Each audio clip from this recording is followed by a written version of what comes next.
What up, boys? Gentlemen, it's been way too long. What's going on, gents? Man, what you been filling your time with, Trace?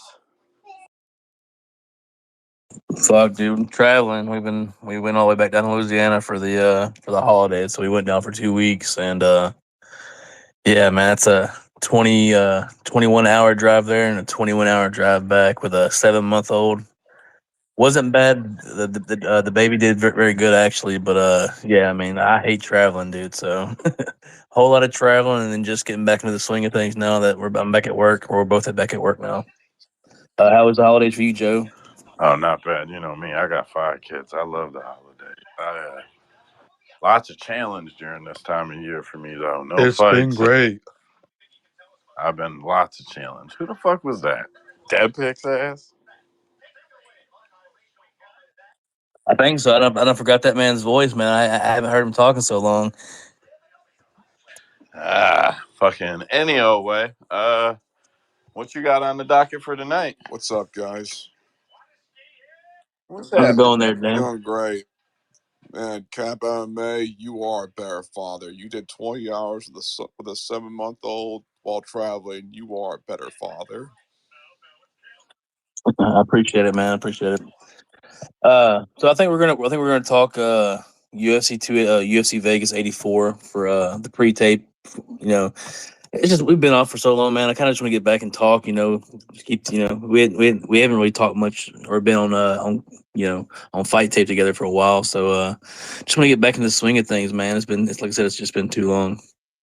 But I'm down to do a little bit of this one. If we go through it pretty quick, we can even kind of jump forward to the next card and just kind of just talk fights, man. I'm just here to have a good conversation with the boys. Yeah, I got you, man. So, on topic, off topic type shit right here. So, when the when a bunch of lines hammer out through our provider to the site, sometimes just one of them will be off. But they were pouring in and something was off by one of the books, and it's just one book's got a screw up and it screws everybody. But did you see how many fights they've got docked for the end of the year this year already that you can go look at and bet on? Have you seen that? I did. It is a ton of them. Like there's What are you referring to? so like you know how like they'll book fights. Like remember how Stipe and John had odds forever, even though the Yeah. fight wasn't booked. Yeah. There's just a ton of fights right now. Like they've got odds on AP and Israel. I think Volkan O'Malley. They've got lines on. Jesus, bro. Yeah, Grasso, Blanchfield, Shevchenko versus Wei Lee, Sarukian versus Mahachev. Dudes are already dropping lines on Edwards versus Bilal. Charles versus no, see that's where it's got to be getting funny because those lines got to be on Connor versus Chandler there. So one of the books is reporting a fake one false person, and it will throw all of the lines off. So when you go to the site, it looks like it says like when you get halfway down the list, like Alexander Volkanovski versus John Jones, but that's not what it is. You kind of just got to look at the one next to him, which pisses me off. There's no way for me to figure out which book does it either because I would just delete their fucking asses. But anyway, there are a ton of fights you can go book on, like if it happens by the end of 2024. Like I've been looking at them for at least 2 years. I don't ever recall seeing so many of them right out of the gate.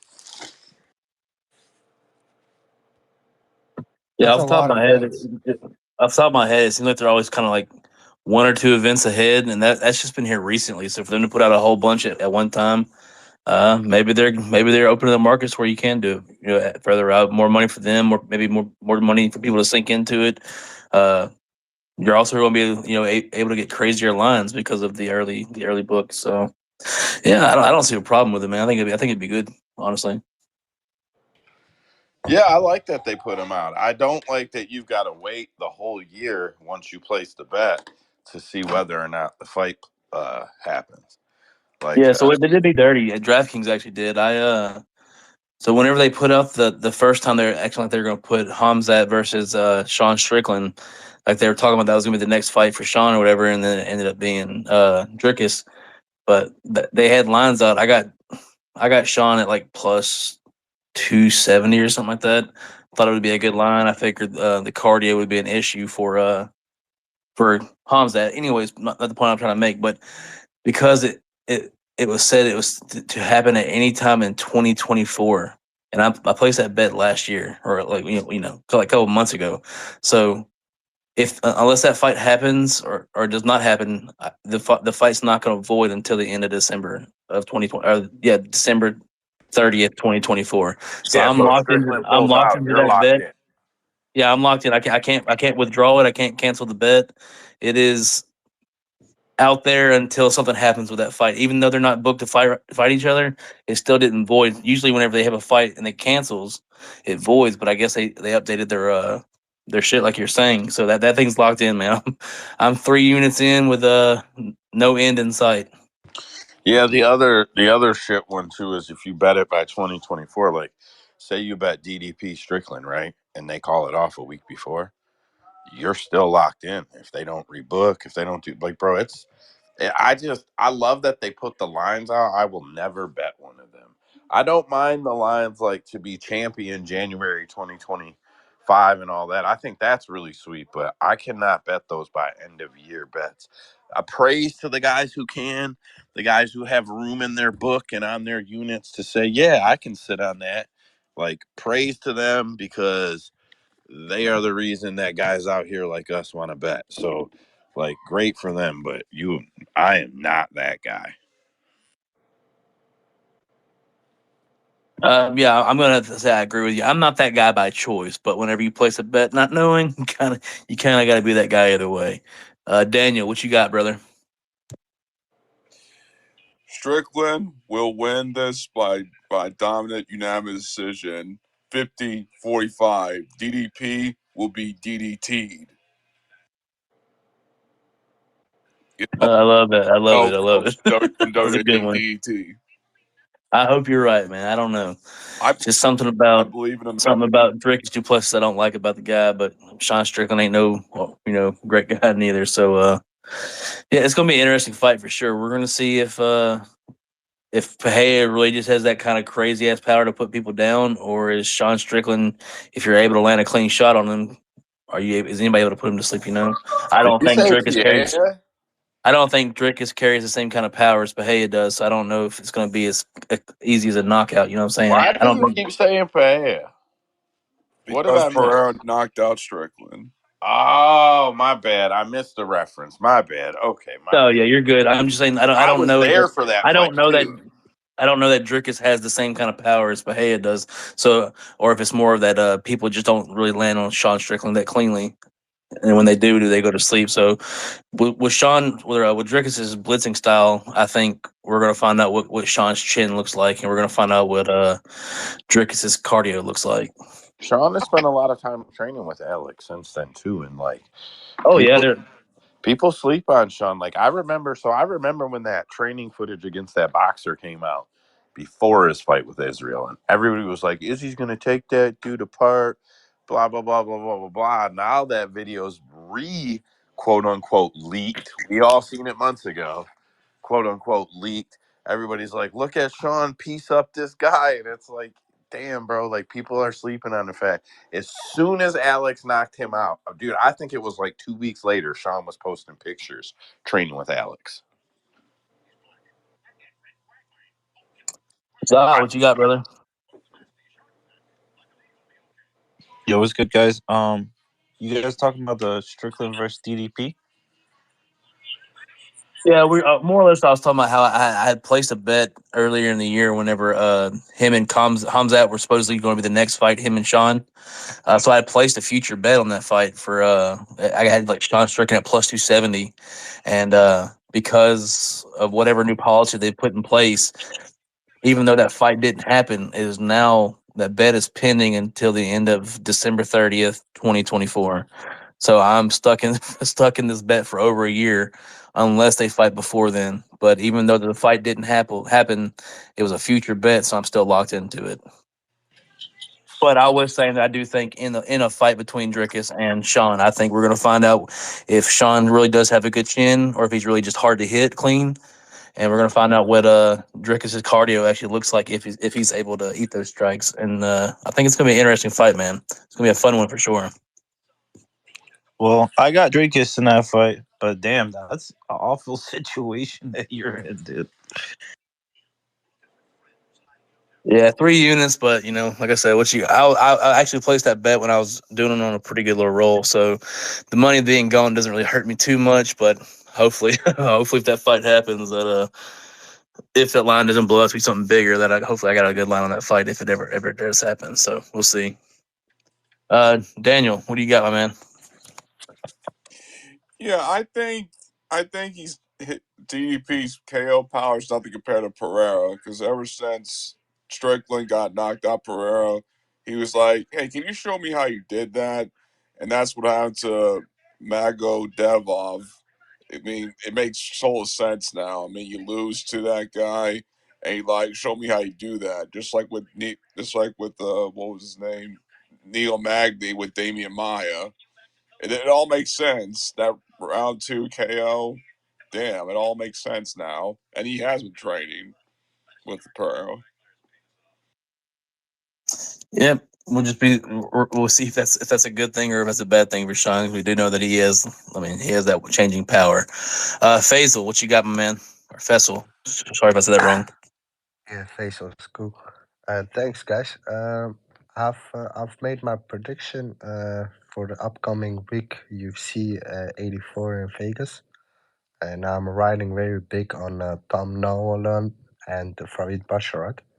Those my parlay these two bets, and I've chosen McGee and that Dominican guy who's fighting Alex. Well, Faisal, I'm going to cut you off, but if you want to stick around for a little bit, we're Yeah. actually about to dive into that card, and you can actually give your takes on those fights if you'd All like. right. All right. All right. Yeah, Sure. we're Sure. about to dive into that card here in a second, brother. But yeah, if we have nothing, Joe, if you have nothing else that you want to jump on before you jump into this card, I don't know if you have some scratches or betters you wanted to hit, but we can hit those first, or we can dive into this card, whatever you want to do, my brother. No, let's jump into the fights. I didn't prepare really too much. We ain't broke fights down in so long, bro. I'm ready to talk fights. So full disclosure that this is, like I said in the breakdown or in the description, these are pre-tape fights. We're gonna go through these again next week, next Friday at the same time. Actually, an hour earlier, next Friday at 9 p.m. Eastern time. So an hour earlier than now. Next Friday, we'll dive back in these after we done tape. So if you want to tune back in again, then we'd love to talk these fights to y'all again. Then, so but we're gonna do it regardless. So hopefully y'all tune in with us.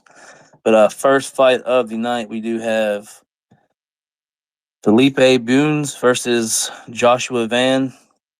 Felipe is 5'7" with a 71-inch reach versus Joshua Van 5'5" with a 65-inch reach. So he is at a 6-inch reach disadvantage. Um, One notable thing to say is that Van is 12 years younger. So we do know in fights where there's an older fighter, usually the younger fighter by 9 years or less usually wins that fight at a 65% win clip rate. I think it is. So keep that in mind when you go into this fight. Trace, what's the line? According to Tapology right now, it is Joshua Van minus 200. Fuck, that's big. Yeah, so over at capmma.com, our fucking site that you should promote, the global average on Van minus 244 right now. So if you're getting them at like minus 200, I think you said, bro, that's actually a good line. Like that's not bad. That's according to Tapology, so I don't know how often they update their shit, but I know ours is up to date. So I'd imagine that yours are the Cap MMA site is probably more accurate. Yeah, it actually says that DraftKings is the best line you can get at minus 218 on him right now.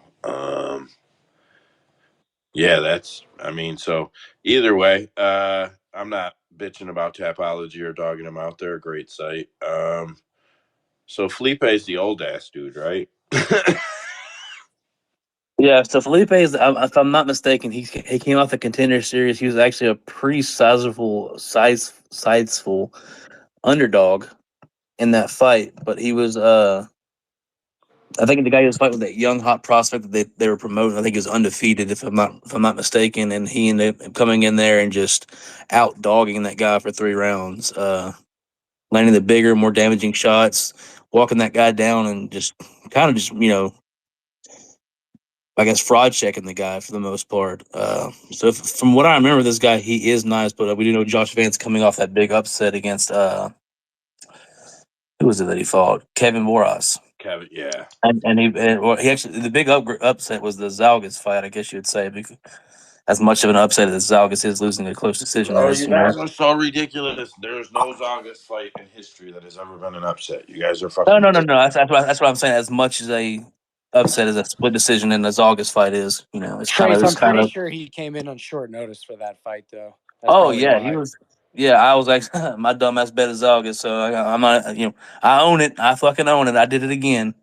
Uh, I bet. I think I bet the split and did win, but I took split on Zalgas as the only other bet on that fight. But yeah, I mean, if you're gonna bet a Zalgas fight, bet a split, brother.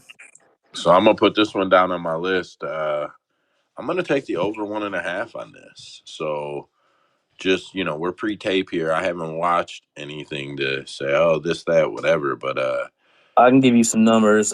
Joshua Van is 9-1, 5 KOs, 2 submissions, 2 decisions. yeah, but since he Um, got to the UFC, he is 15 minutes, 15 minutes when he stepped up and he was in Fury FC getting his best competition. He's almost 10 minutes.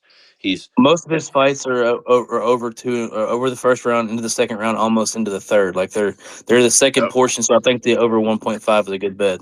Yep. And then if you go over and look at Joshua Van, he's averaging, or that's Van. So then if you go Yeah, over and look at Burns, I'm on Sure Dog for this because stats don't have it, but I mean, he did get a KO win against Horiguchi or no Horouchi. I can't say all those Asian names, and I don't want to butcher it trying to keep saying it. But short of that, bro, dude is round three, round two, late round two, round three, distance, distance, distance. Like I'll be honest, I'll probably bet the over on this one, the over 1.5 for sure, just on numbers, unless I see something glaring when I'm looking them up, and I'm like, damn, never mind. yeah, no, I agree. I like just looking at it. I would feel like it probably goes a distance in all honesty, but I think the over 1.5, whatever that be, as long as it's a decent line, even if it's not a decent line, it should be a good parlay piece. But we do know that Usman is the overs and splits guys as well as Andrew in here, so I'm sure they'll cook up the numbers this week, and we'll have a solid overs and unders parlay next week. But Usman does tried to anybody, steal my fire over there, bro. I've been doing over as long as you motherfuckers known me, but it's okay. does anybody else have a take on this fight or want to have a side that they want to get out? No, I just want to tell Joe to shut up. Van all the way, and I'm even gonna touch Van inside the distance. I think I think he really showed some good guts there in that Borjas fight, taking some good shots, making the good adjustments in that fight, and then I think he can cook an old man and finish him late. So Van and inside the distance. You should know in 19 fights, Felipe Burns has been, or Bunes has been submitted twice and KO'd none, bro. He got a chin. I mean, people can say whatever they want. Certain numbers tell stories no matter what. And if you ain't been knocked out in 19 fights, you probably got a chin. Um, so Banned by KO. Round. I guess my better judgment. I'm gonna let Daniel talk in here. I tried to get into one of his spaces earlier, but apparently it was invite only. I wasn't allowed in that bitch. Go ahead, Dan. It was anime. We were talking about anime fans. Anyway, back to the fight. Joshua banned by KO round two. I mean, numbers don't lie. Most of his wins are by the second round. He's only been in distance twice, so this man goes to the finish. He shouldn't go to the ground with Felipe because Felipe submits people with the Pitbull brothers. You know how deadly those guys are.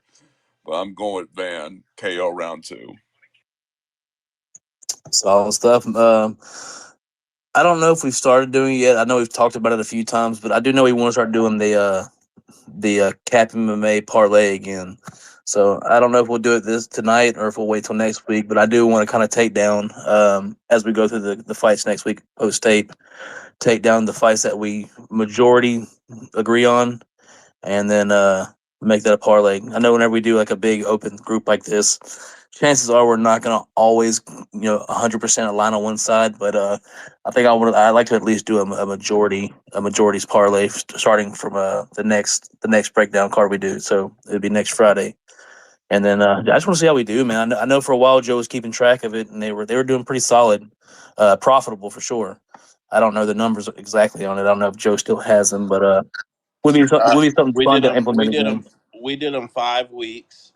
They hit 3 times, and because of the odds, if I recall, if you had placed one unit on each one of them, you would have been up like 7 or 8 units at the end of 5 weeks on them, or something. If I recall the way it worked, they weren't like crazy against the odds parlays, but they were just the picks that everybody would just unanimously was like, yeah, it's this way, it's this way, it's this way.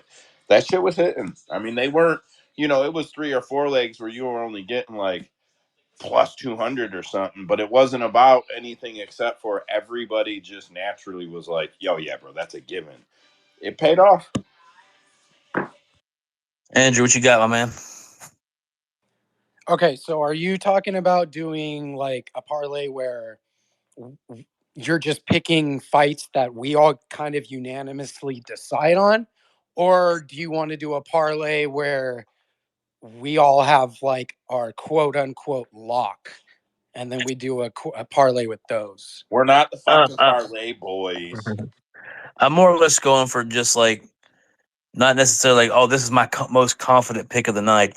It's just the ones that we all align on. Like we're all like, yeah, this guy, money line, whatever it is. We're not gonna prop bet. We're just gonna do the money line. Like for this card, let's just say we all agree on Johnny or Ankalaev. Let's just say we all agree on Ankalaev. He's a parlay piece. If we all agree, if we're split on a fight, it's not going in the parlay. Just like our confident picks. You know what I'm saying? Got you. As a group, not as a person. But yeah, so we'll go ahead and dive into this next fight. But yeah, we'll take a consensus parlay starting next week. Next fight we do have Tom Nolan versus Nicholas Mota. Tom Nolan is 6'3" with a 76-inch reach versus Nicholas Mota, 5'9" with a 70-inch reach. So he's at a pretty sizable reach and height disadvantage.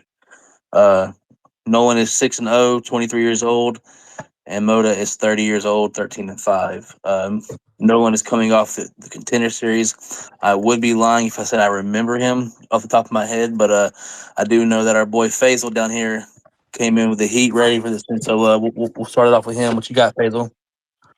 I'm riding huge and big with Tom. Uh, I really believe he's gonna knock him out in first round.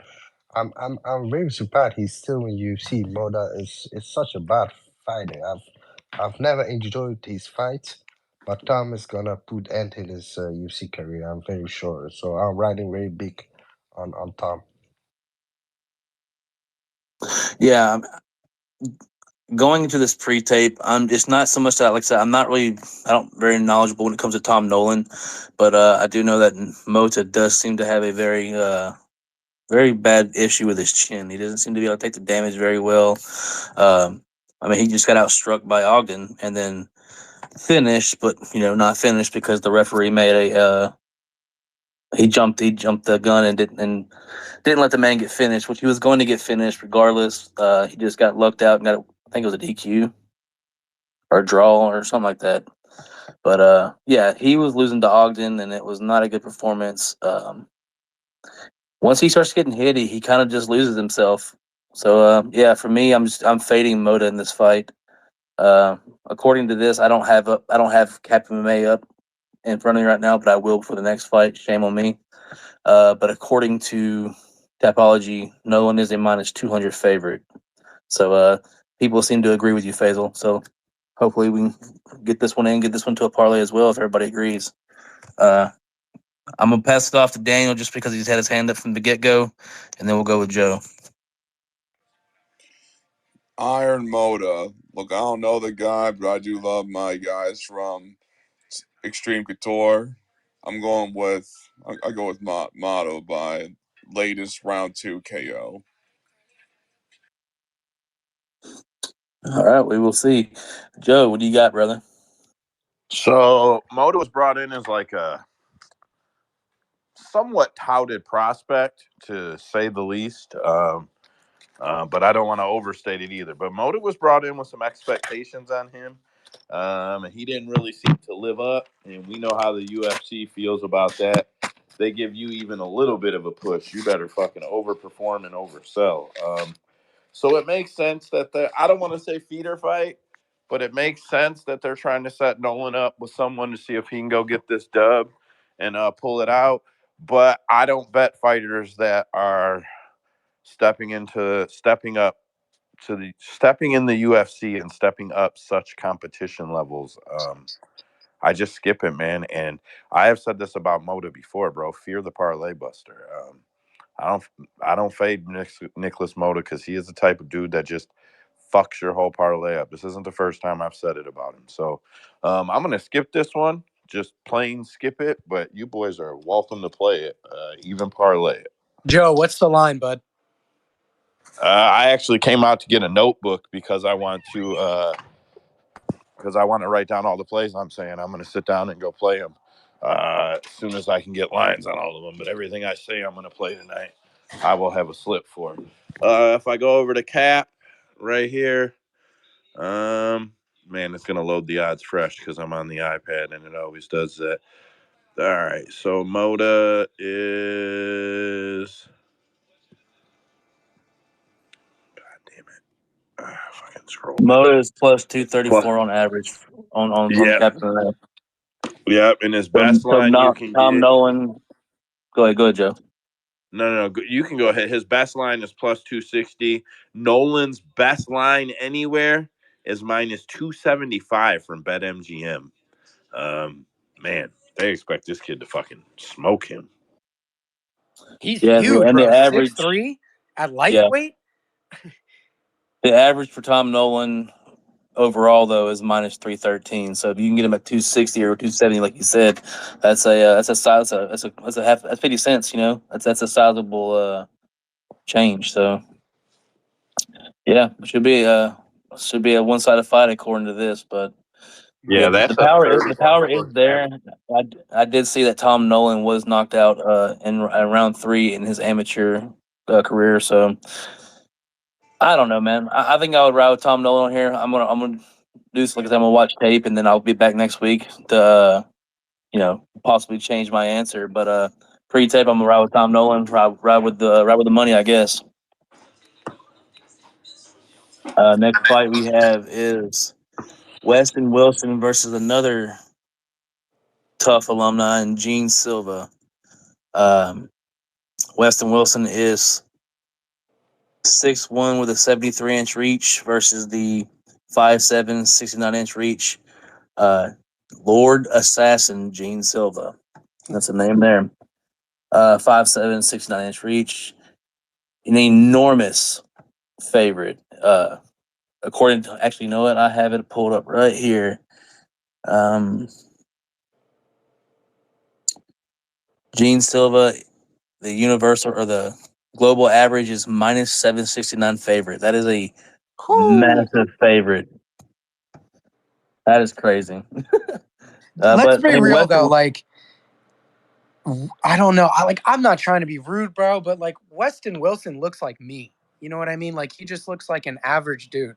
did you just apologize for saying somebody look like you? Except for he fights at 145 and he is 6'1", bro.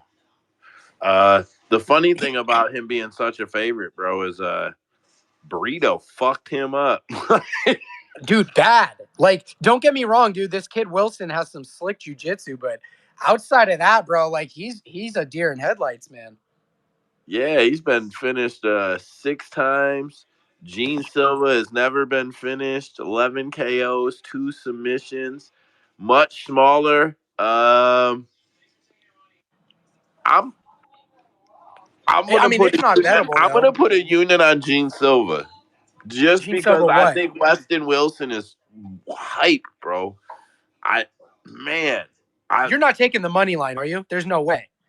yeah, I'm gonna I take the mean, why fucking money. not? Why not? He's like a plus 800 dog. Yeah, You this know. is not one I'm telling anybody else to play, but Oh, bro, you're taking Wilson. no, I'm taking Wilson's the favorite, right? No, No. no, no. That's Gene what I'm Silva's the saying. Like, you favorite. are not betting a dude on at minus 800. Okay, that makes sense. I thought you were saying Weston Wilson was that big of a favorite. I'm like, bro, Yo No, Anderson he's Brito like plus beat his 500. ass. I'm like, I'm betting that shit all day. What are we talking about? I, I was like, that. Well, that's a bet for sure. I'm not even. Yeah. Fuck. Gene Silva Okay. is Gene Silva is minus 769. Weston Wilson is plus 511. So like, I mean, I would take a look at the submission prop because if it's fucking juicy, you know, it's a path to victory. Uh, worth a I'm betting the sprinkle, over like a 1.5. tenth of a unit. But yeah, I'm not trying to put any money into any Weston Wilson stock. So, but I will say at the size difference, and this isn't like just making up rubbish, bro. We've seen this. We've talked about this, bro. Sometimes the size difference buys you time, buys you a lot. A dude that is 6'1" fighting a guy that is 5'7". I'm gonna say at 145, bro. Gene Silva hasn't fought a lot of 6'1" guys. I'm going to bet the over 1.5. I'm going to bet it strictly on the fact that it will take, in my opinion, when smaller guys, even when they can get it done, it takes them a minute. They got to find a way to get in. Unless he can just backpack Wilson and get it done. Yeah, I'm going to take the over 1.5 on the method. I'll go watch a little tape. I really will, but short of the tape telling me that I'm absolutely fucking crazy, I'm going to take the over. Dan, Wilson by submission, round one. Ooh, he's fucking I better guns see some blazing slips. today. I better see some slips on that one. Well, you're 6'1". Usually, tall guys like to use their legs for triangles, like Nate Diaz. Usually, Oh, Dan, you done did it now. Rhino done requested the mic. I know who he's coming in. Let's see what he got to say. I'm proving him now. We'll get him on the mic in a second. Yeah. No, I don't hate it. Like I said, if you're gonna take him some way, he's gonna win by submission. He's not gonna probably win by knockout. But I wouldn't invest too much there, Dan. But hey, it's your money, brother. You do what you do. Rhino. What's up? There is no way in hell that fucking guy is going to make it past that 1.5, Joe. So you should save that fucking money. He already got knocked out in his last fight in the first round. Bro, that's Joe Anderson Brito.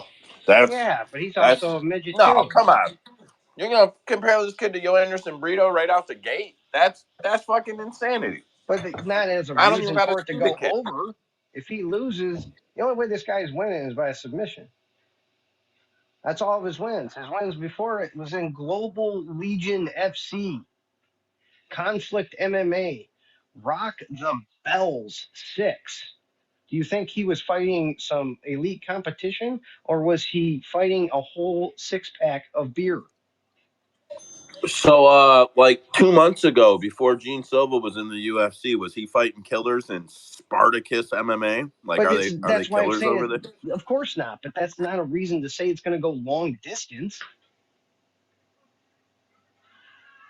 Weston Wilson was highly touted. He's got a huge size advantage. We've seen multiple times where I've called it beforehand, where sometimes a guy is just too long and too tall for you to be able to handle him in the submission game like you want to. We've talked about it. I've even called fights that were gonna go the other way because the dude was too long, and it's happened, bro.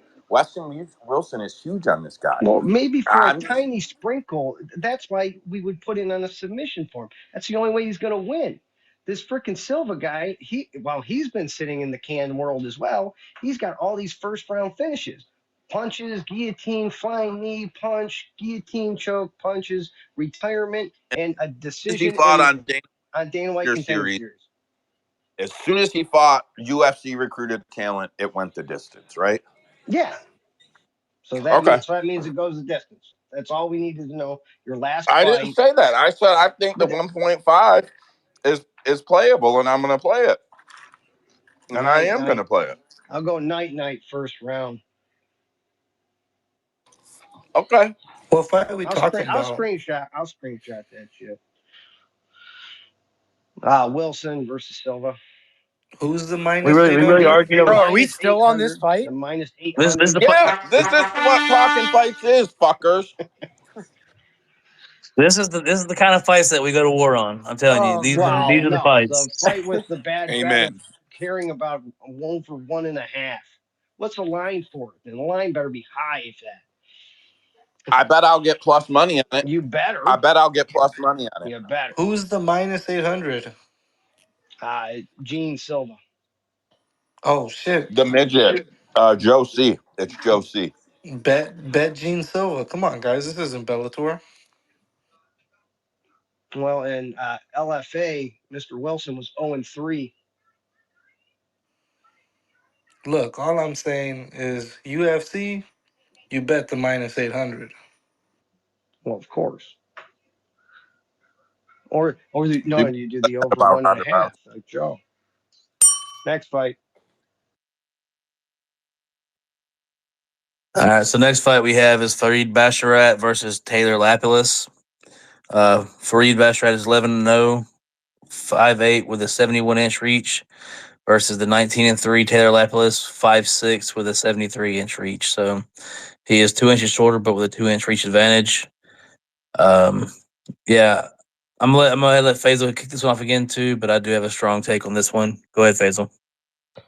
I'm going very hard on Farid Basharat. Not only he's from my country, but I know he has some crazy grappling skills from Jake Shield. He's the brother of Jared Basharat, and he's gonna destroy Tapilis.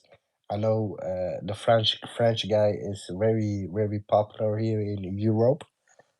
He has fought very good competition. He was in UFC. He got cut. He went out of UFC and he came back.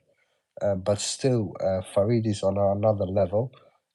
Them brothers, the Basharat brothers, one of them will be the champion in the future. I'm very confident on that, and that's why I'm picking Farid. Yeah, I'm on Farid too. He is the favorite. I'll pull up the odds here in a second, but he's the favorite. And my biggest thing with it is that I feel like Lapis kind of struggled in the defensive wrestling against Callan Logren. He did win the fight, but Callan doesn't have the cardio to go 3 rounds. Like he was pretty exhausted, got tired pretty quickly. If memory serves, like I said, I do have to watch tape, but we know Farid's not going to slow down. The wrestling is there. He's a strong wrestler and he's an aggressive wrestler and pushes the cardio, pushes the pace, and he's not just going to lay on top of you once he gets you down. He's going to try to beat you up. He's going to try to advance positions. He's kind of a nightmare for the fighters that doesn't have a good takedown defense. So we're going to see where Lapis' takedown defense really is. I don't have the numbers in front of me. If somebody does have those, his takedown defense percentages, but yeah, I think Farid comes in here and mauls this man. I don't know that he gets him out. It's probably going to be a decision, but I feel like it'll be a pretty dominant one. Lapilus is Trey, dang. whose takedown defense do you need, bro? Taylor Lapilus,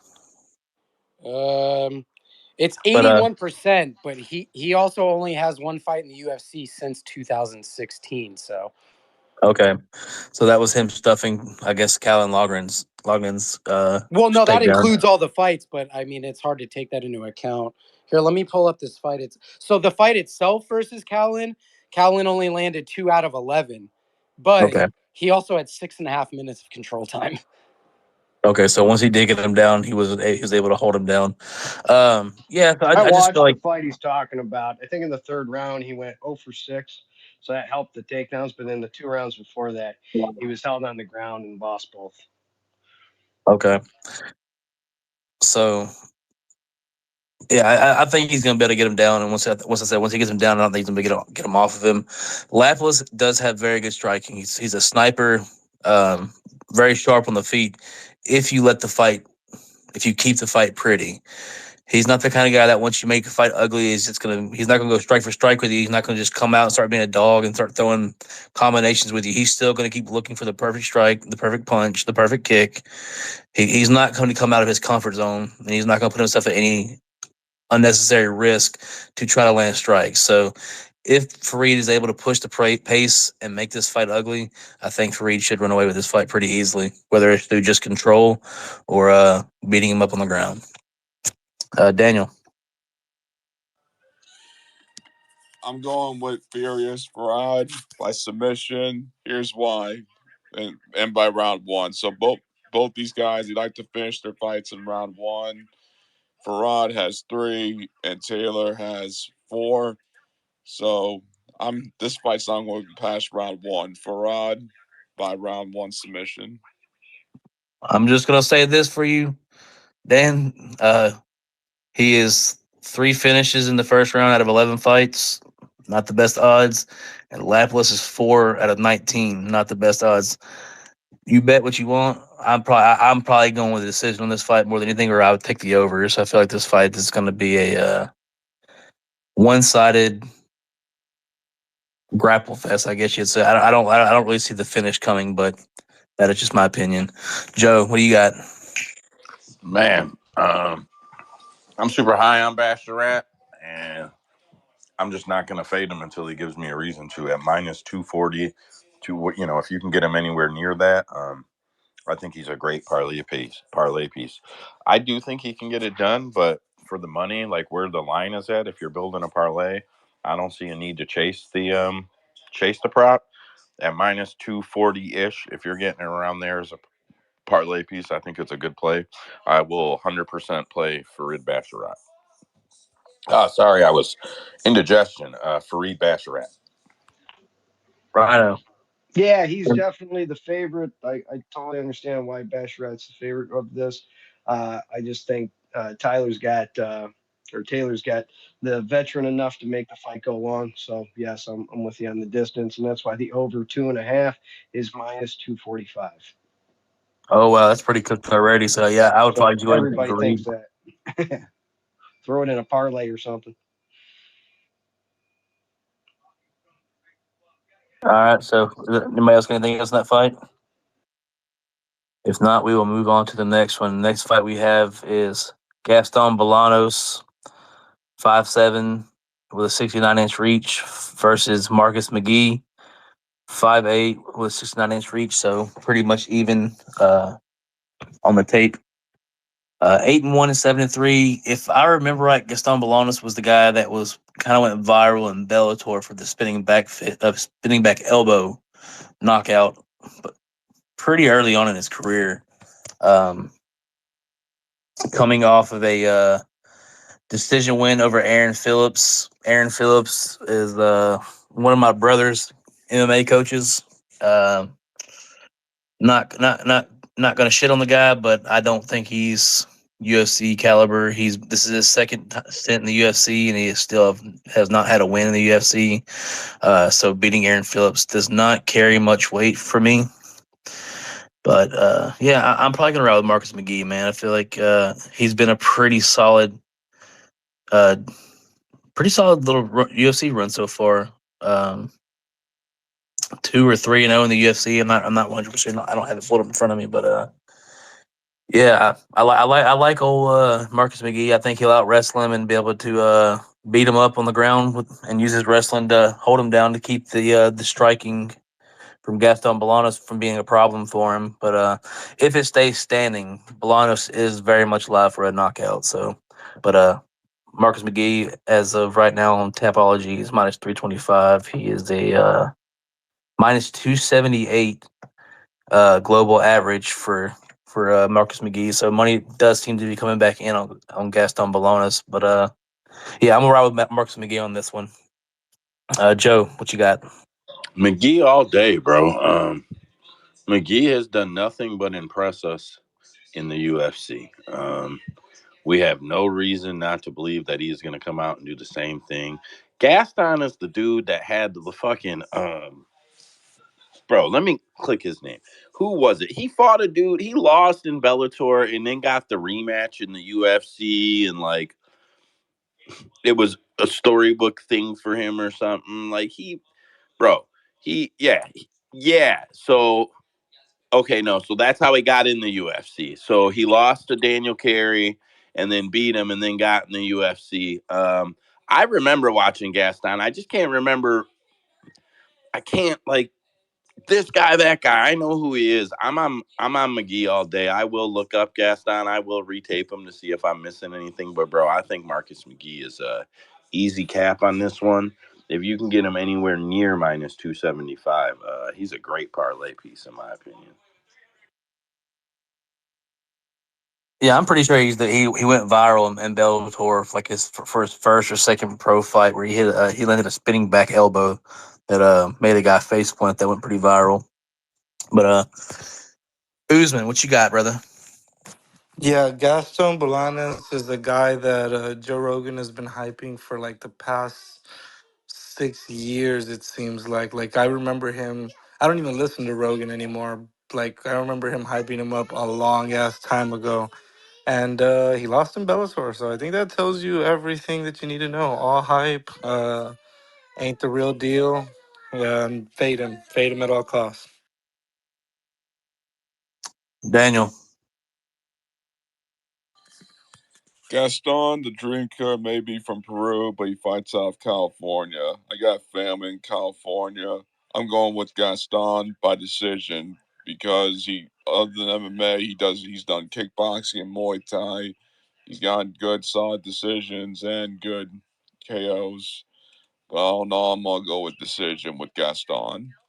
Daniel, I'm gonna start tracking these. I got family in these states. That's why I'm going for these fighters and see how you do on that. Because if you're onto something, man, I'm gonna start betting it. Hey, I'm Faisal, starting. I saw you had your hand up, Faisal. You still wanna get in your take in on this one? No, I'm also riding with McGee all day. The only thing he has to do is take the guy down, and I think then it's over. And McGee all day. McGee all day. Andrew, what you got, bro? Just a question because it seems like everyone likes McGee here. He's damn near 3-1. Are you that comfortable? And this is Yeah, open question. Open question. I would say so, man. Like I I said, am. Gaston, like I say, he didn't make it in Bellator. I mean, he had a losing record in Bellator. You know what I'm saying? So they kind of for me that's a fade all the way. Like Bellator guys outside of like the superstars that come out, which has been a few Hector Lombard, Michael Chandler. There's a couple other ones I can't think of right now, but outside of those guys, you don't see Bellator fighters going to the UFC. It's the UFC Bellator fighters going at the end of their careers to Bellator. Like we haven't seen many successful transitions from Bellator outside of superstars. So I mean, Gaston did land 63 strikes in his one fight in the UFC. yeah, but like I said, I'm Aaron Phillips. This is his second stint in the UFC. I think he's like 0-5 in the UFC. So do that with what And you will. And also my brother told me after the fight, he's like, yeah, Coach Aaron was fighting with a torn, a fucked up ACL or something. He had to have knee surgery after that fight. He was just fighting so he could get the surgery. we'll Joe, see. Joe or Andrew, can you kick off this next fight? I got to run up and do something real quick. Yeah, I Yeah, got I it. can roll. Go ahead. Go ahead, Andrew. Go ahead. This is actually going to be a fun fight. I don't quite remember who dropped out, but Semi the Jedi stepped in for him. So it's Matthew Semmelsberger taking on Preston Parsons in the welterweight division. Semmelsberger 11-6, Parsons 10-4, 6'1" to 5'11". Strikes landed, they're pretty similar, 4.06 to 4.14. Defensive, Semmelsberger takes a little bit more, 4.36 to 3.76. Let's see. Both of them coming off of losses. Semi the Jedi's actually coming off 2 losses. I actually think this is going to be a really good fight. Pre-tape, I actually do like Parsons. I know he's an underdog right now. He should still be plus money, so I might have to look at that pretty quickly. Semi struggles against people who can grapple. I'll just be honest. His takedown defense sucks. He can get up, but he sometimes accepts bottom position a lot. Preston Parsons is a grappler, and he's always putting pressure on. He's always moving forward. I remember taping him for the Trevin Giles fight, and he damn near almost won that fight. So I actually like Preston Parsons. I don't think he's a world beater or anything, but I do think he has a pathway to beat Semi. Semi will beat him on the feet, I think, overall. Preston Parsons will kind of handle his own. But I think if he gets the grappling going, I mean, it's just a matter of time. He doesn't slow down. He's got good cardio. I favor Parsons, man. Pre-tape, I do favor Parsons. Go ahead, Joe. I also am on Parsons in this fight. So the funny thing is that I think Samuelsberger probably, um, I don't want to say probably. I think there's a good chance that he shoots the takedown that gets him submitted or finished. Yeah, I like Preston here too. I don't think Semi is okay. I don't think he is good enough to take short notice fights. I don't know if that makes sense what I'm trying to say. Like he's not a guy that I think is the worst fighter in the world or an automatic fade. Like I I absolutely took Medic over him, but I don't think he's an absolute fade, but I don't think he's the type of guy that can step in on short notice and get a quick dub. I am actually certainly already wrote it down before we even got to this fight. I'm going to play Parsons money line and the over 1.5. So when I do tape, I'll be looking to prove wrong Parsons money line or the over 1.5. So when we get back next Friday, I'll be able to say I am playing these or I'm not playing these. But I definitely think that Parsons money line and the over 1.5 are good bets. Usman, go ahead. Yeah, I'm on Semi. I think this might look a lot like the what's his name, Jake Matthews fight, where he tries one takedown or just doesn't try any from the very beginning and tries his way at striking, and then Semi either gets a knockout or wins a striking decision. Yeah, but Semi took him down a bunch of times, took Jake Matthews down a bunch of times, and that went to UD, bro. Yeah, that's why I'm on Semi. Like I don't think that he's a bad grappler at all. I mean, I actually called the Semi fight against Jake Matthews like a week and a half, 2 weeks and a half in advance because it was just Jake, and then that's just Jake Matthews. He forgets he's a grappler when he needs to grapple, and then he forgets how to strike whenever he needs to strike. Um, he's just, I think, an easy fade. But I haven't really been impressed with Parsons, and I think it's probably going to look very similar. All right, fair enough. I ain't one to argue with you, Daniel. Preston, pressure, Parsons, submission, round one via choke. Dude, who would have thought that Preston Parsons would be a unanimous vote in this space? That's fucking wild. I thought I was coming in with Oh like no, this no, low no, key banger no. pick, and everyone's like, "Yeah, man, I like him." I'm sitting here like, "Fuck, bro." Have you met Usman, who is Mister Against the Mister Grain? Mister Wet Burrito over there. You ain't talked to Mister Wet Burrito yet. Hey man, take it easy. Wet burritos are fucking banging. Usman ain't that good. Zah, what's up? Yo, what the? But I guess I'm gonna be with the wet burrito on this one. Give me Smells Burger. Smells burger. For me, I would say pre-tape. I would probably go with Preston Parsons just because I don't know, man. I don't know. I'm going with the wave. I'm just following you guys, man. Y'all I talk me mean, I into don't. it. I don't actually. I don't. I don't have a take for this fight. It's just I don't have a good read on Simmelsberger is my biggest issue. So I'm not gonna make a prediction even pre-tape without actually diving in on tape on both these guys.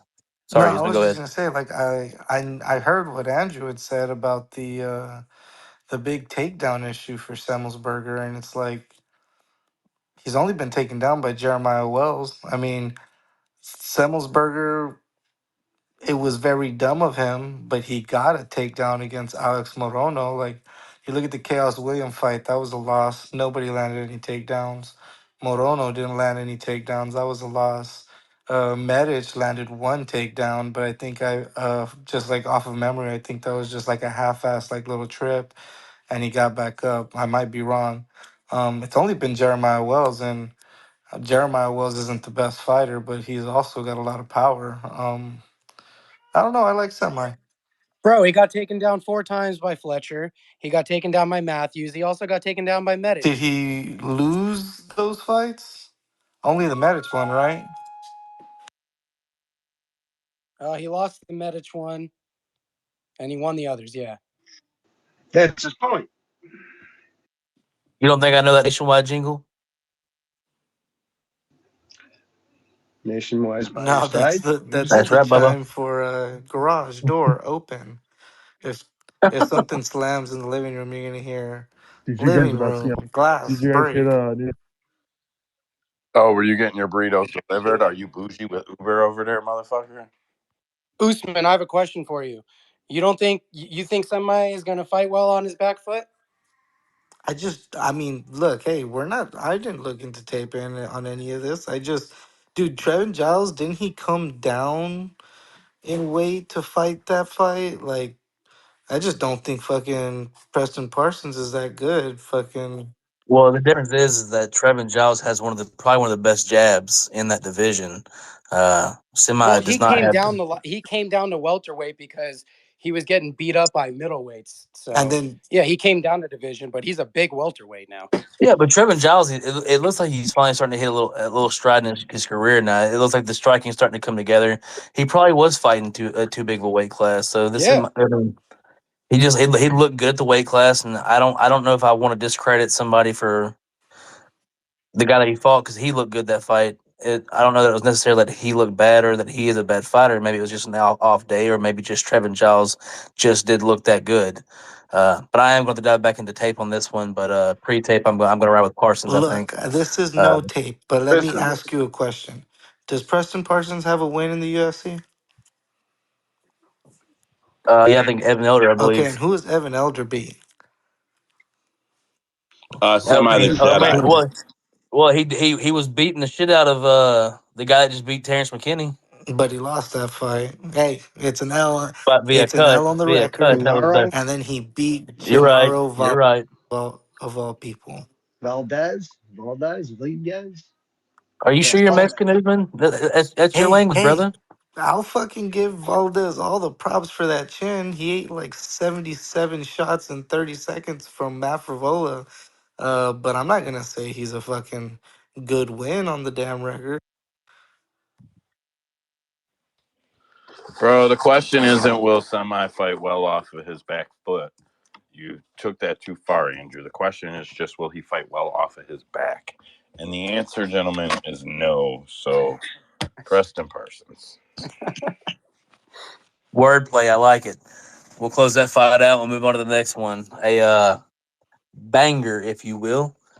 We have Andre the Pitbull Arlovsky fighting Waldo Cortez Acosta. His nickname's so Salsa Boy, but it should be Where's Waldo. That would be a lot better name. The Uh, fact that you didn't let me kick this fight off, bro. Fuck you you. can kick it off. You No, can it's kick it No, off. cool. no, I don't it's want to. Oh, No, you already go disrespectful. ahead with the stats. Oh, I can I've do it. been. It's easy. It's Bum, bum, disrespectful. Waldo, bum, Waldo, bum, bum, Waldo, Waldo, bum, Waldo. bum, bum, I'll keep going bum. until Actually, you mute me. Waldo, Waldo. Yeah, because we're talking about a funeral that's about to happen at this fight. Go ahead, eh, man. Tell us all about No. it. so Waldo Acosta going off at minus 888. Is that what I seen? No. Bullshit. No fucking way. Uh, yeah. Chill with the 588. emotion. He is Chill with the minus noises. Oh my He is God, at 588. I'm minus heading to Holy 588. Cap shit. MMA Listen, right now to look at that, you liar. No, bro, I'm at It Cap is MMA right now. He's right. minus 588 is the global average. bro. So listen, you guys know that I went to war in these spaces over Waldo Acosta. I With called me, his win when everybody said you're fucking dumb. It doesn't make sense. Blah blah blah. You guys were here, bro. I had beef over Waldo Acosta. We just say How? you're dumb so much we can't dude. just know which time that was, Joe. Nah, I trust me. hate Joe. Joe, I'm starting to hate you more than Andrew. Motherfucker, we have been together on so many fights, and you come in here and you're like, everybody was against me. I started the Waldo I didn't say chant, everybody you was against me. I motherfucker. said I went to war for him, fucker. I get No, tape you on him. said against everyone. Play it back, guys. It's recorded. Somebody Play play it it back. back. Either way, so I did tape on him for his Dana White Contender Series debut, and then I did it for the Jared Vandera fight. And I went to fucking war over Waldo Acosta, gonna beat Jared Vandera, right? And then there was the Chase Sermon. Here's the thing, right? There is no way he should be minus 588. I am 100% playing the over 1.5. He's not finishing Lofsky. I know Lofsky's old. I know. I know everything you guys have to say about Lofsky, but he's not finishing Andre, in my opinion. I just don't see a path for him to do it. And if he does, it's going to come late. I'm betting the over 1.5 for 1 unit, and I am betting Andre Arlovsky at minus. Well, I don't know what DraftKings is going to give him to me, but I'm going to put a half a unit on Andre Arlovsky, and I'm hoping to get him somewhere around plus 412. Listen, Usman, listen to me. Plus You hear Joe's 4,000. voice. You hear Joe's voice. Do you think he's this little bitty white dude? No, he is a 6'4", 264 pound Dominican Republican. He is Waldo Cortez Acosta. If you did not know,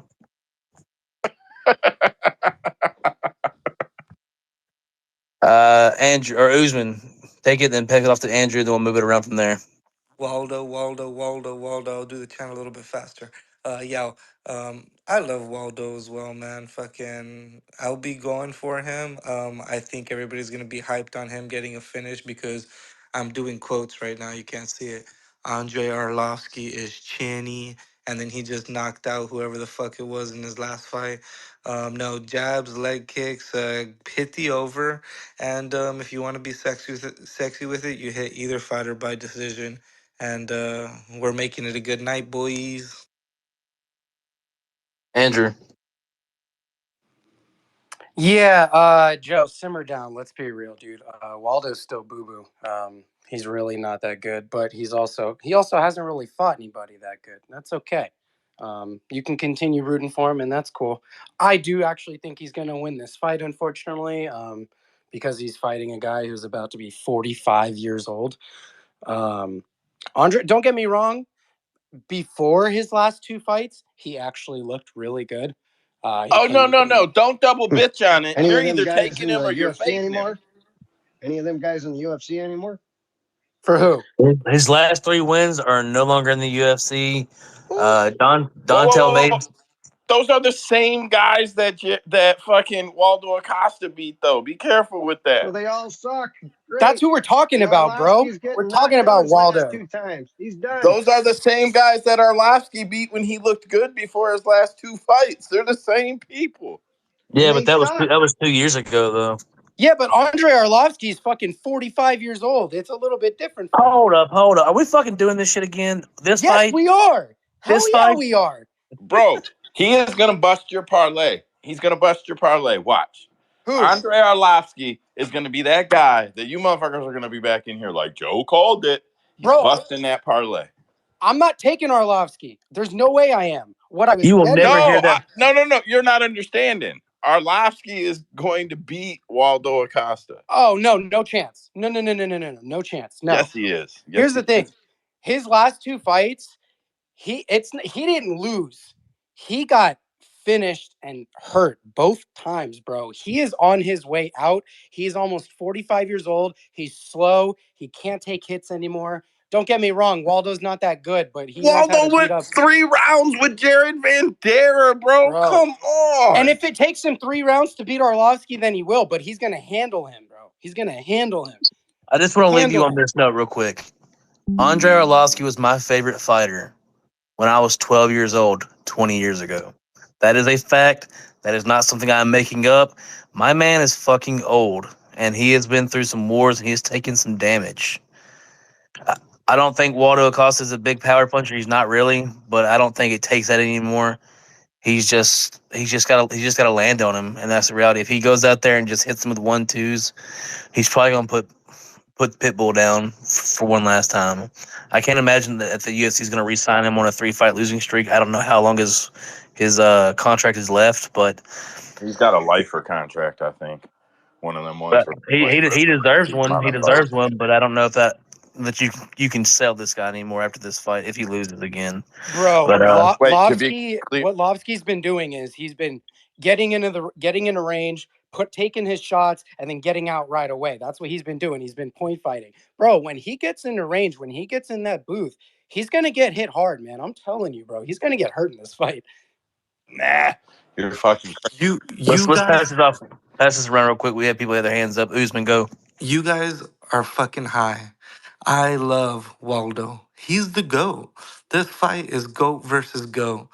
But he has a very high chance of losing this fight.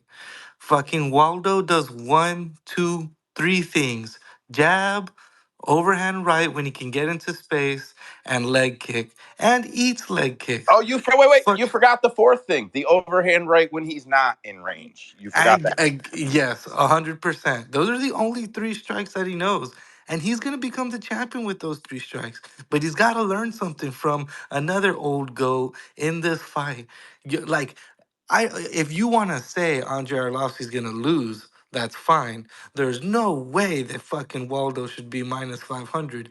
What we've seen, and I know everybody wants to judge it off of his last two fights, which is easy to do. But what we've seen throughout his whole career, and actually the tail end of his career, is that he's been able to throw leg kicks, hit the jab, and stick on the outside. Exactly what fucking Vandera was doing, except better, faster.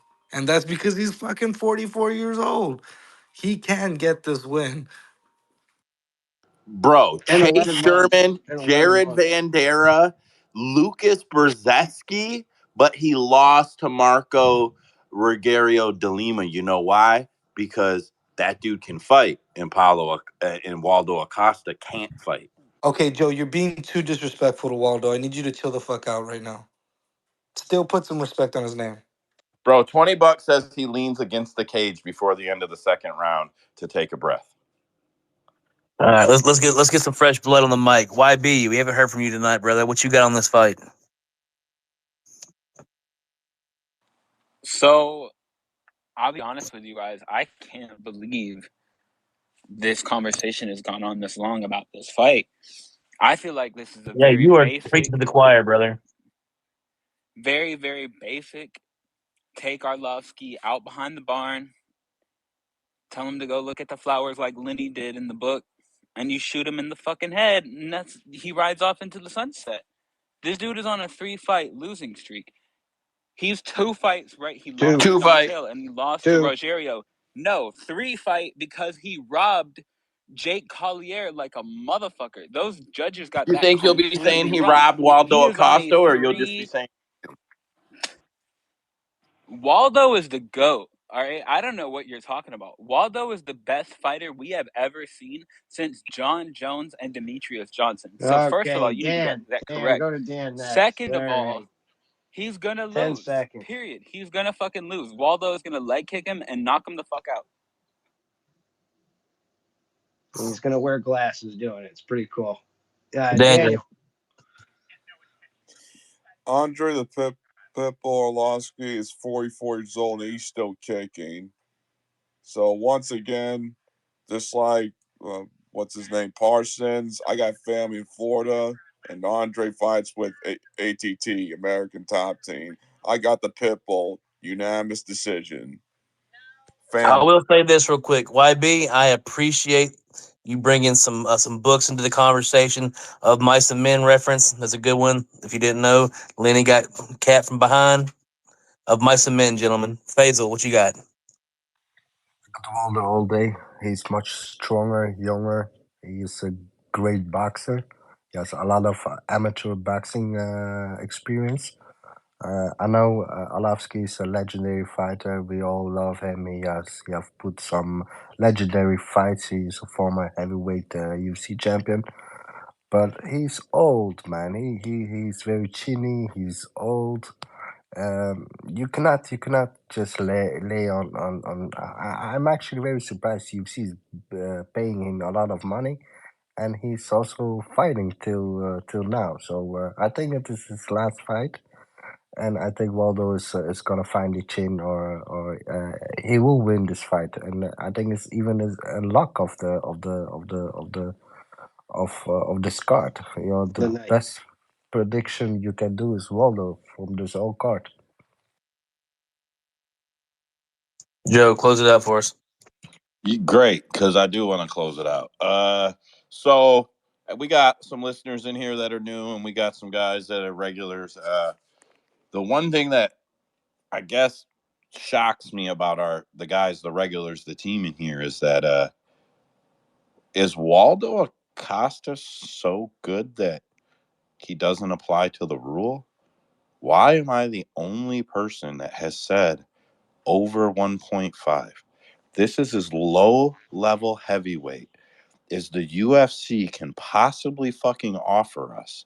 And the rule, the golden fucking rule, our number one make money before any rule we have, even the women's MMA rule, is bet the over on low level heavyweight MMA. This is low level at heavyweight MMA. Bet the fucking over. Don't miss it. If it doesn't hit, it's not even a big deal because you take this bet and you hit it 19 out of 20 times. So just take the over 1.5, and if you miss it, you're betting with your pride. Good job, Joe. Now we're getting a round one KO. At least it'll be exciting though. Next fight we Go have ahead and bet is it. no. I feel like of any fights, that's probably the best example of a fight that you bet the over on. That's a solid one. Hopefully we get a good number on it. I don't know what it is right now. If you have it pulled up, Joe, but I'm gonna go ahead and jump into this next fight. Next fight we have is Phil No Hype Halls versus Bruno the Hulk Fajea. Phil Halls is 35 years old, 6 foot with a 77.5 inch reach, facing the 10-1, 5'10 with a 72-inch reach. The Hulk. Uh, this is a fight that we actually talked. Me and the host actually talked about earlier in the week. Um, I don't know what the current line is right now on it, but according to Tapology, it's -125. I'll get the Cap MMA side up in a second. Trey, Look at I'm it, so but sorry. I'm so sorry, bro. And we're not going to go back to it. I just want everybody to know that on that Andre Arlovsky fight, the over 1.5 is -135. that's money, dude. Yeah. There's I no already put some money on that. Hell plus yeah. 105 to go under 1.5. Plus 105 to go under 1.5. -135. Man, I still think it's a super solid bet. Anyway, my bad. The Phil Hawes fight. My bad. Oh no, absolutely worth it. So backing into the Phil Hall's fight. So the global average, according to Cap MMA, check it out. It's our website. Joe's put a lot of work into it. If you want the best lines, go check it out on there. But according to Cap MMA, Phil Halls or Bruno Fajea is the -123 favorite. Like I said earlier in the week, I know me and the host, me, Joe, and I believe it was Usman down there at the bottom, were talking about this fight. And I couldn't believe that uh, Fajea was such a small favorite, man. I figured he'd be a blown out favorite. Uh, Halls has been nothing if not chinny. He does seem to be able to get. He does seem to be getting it together on the feet with his striking, and we do know the wrestling is there. But that guy is one touch away from crumbling. And we do know that Bruno Fajea is a powerhouse when it comes to striking, and he was a massive favorite coming into his last fight. Let's see who he fought. I know he lost by Yeah, that Nurostin Ruzabov, who was 34-8-2 with, a solid guy with a lot of power. He gets knocked out in that fight, and all of a sudden, I feel like this is just a huge market overcorrection on this fight. Um, I'm more than happy to take the money line on this fight, especially at -120 at damn near pick 'em odds. And then I'm going to be very interested to see what the KO prop will be for this fight, because I will be all over that KO prop at any decent plus money. If it's, I gotta imagine at -125 is probably like a plus 200 or 300. I'm not sure. I'm not the best with reading lines like that or trying to come up with lines off the top of my head. But if it's at plus 200 or 300, I'm smashing that fucking line even more if it's better. I feel like this is an overcorrection on the market, and I feel like that Bruno should be in line for a pretty solid knockout here if he's able to connect on Phil Halls at any time. Really, at any time. Um, Andrew, what you got on this fight? I actually agree with you, my man.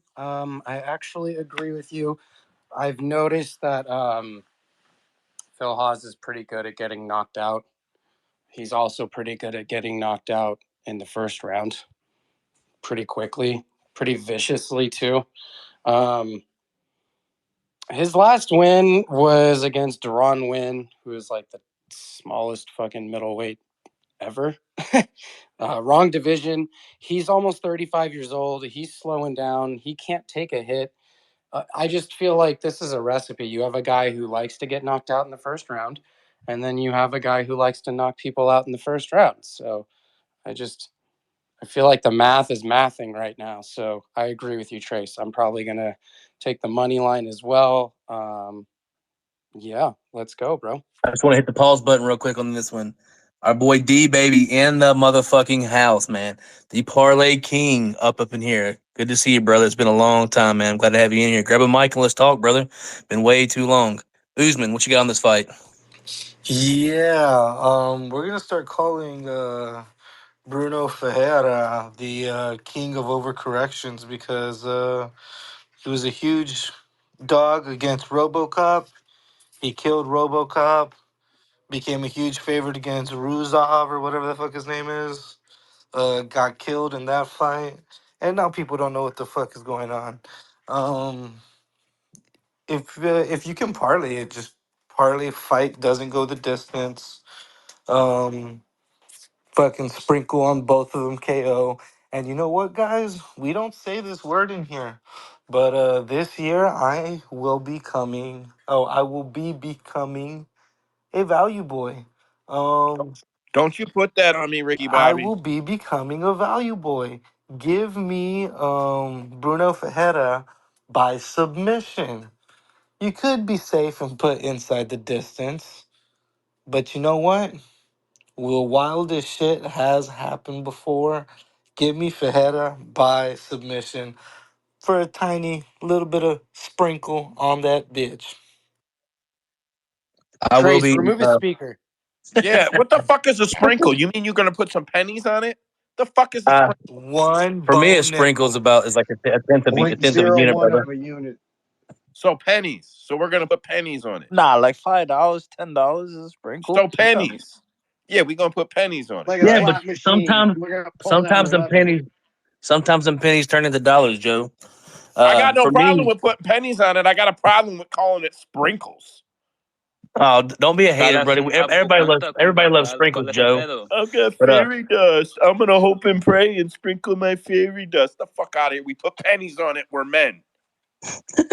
so what I'm going to be doing Monday is camping on Bet Online and waiting for the props to drop on this fight, because I will be all over the inside the distance for Bruno, and I will be all over the KO prop, and I might take a sprinkle Joe, a motherfucking sprinkle Joe on that sub prop my boy Usman talking about. Well, try not to get pissed on and just throw some pennies on the sub prop. You might make some money. All right, I gotta let my boy jump the line on this one. D baby, talk to me. Yo, yo, what's poppin', y'all? I know I'm late to the party and shit. You know I gotta run it back real quick. I'm just gonna be real quick because it seemed like we will. Y'all know y'all on like the eighth fight, so y'all would have ran. Yeah, we're All around right, there. so We know the recap was coming. D baby shows up, we this is gonna recapping. be real quick. I just want to know who. It's like a break in the middle of the show. Hey man, it is what it is. Halftime, baby, halftime. Halftime. So everybody on Joshua Van, correct? Yeah, I think it was consensus on that Yeah, one. All right. yeah. Tom Nolan, everybody on him, right? Right. Jen Silva. I think there was one guy, one or two guys on Moda. Motor trash, but all right. Jen Silva, I don't even know who that is. Who on Basharat versus Taylor? Is it, I think most of us were on Basharat. okay, Marcus McGee and Gus. Is it Gustin? Whatever his name is.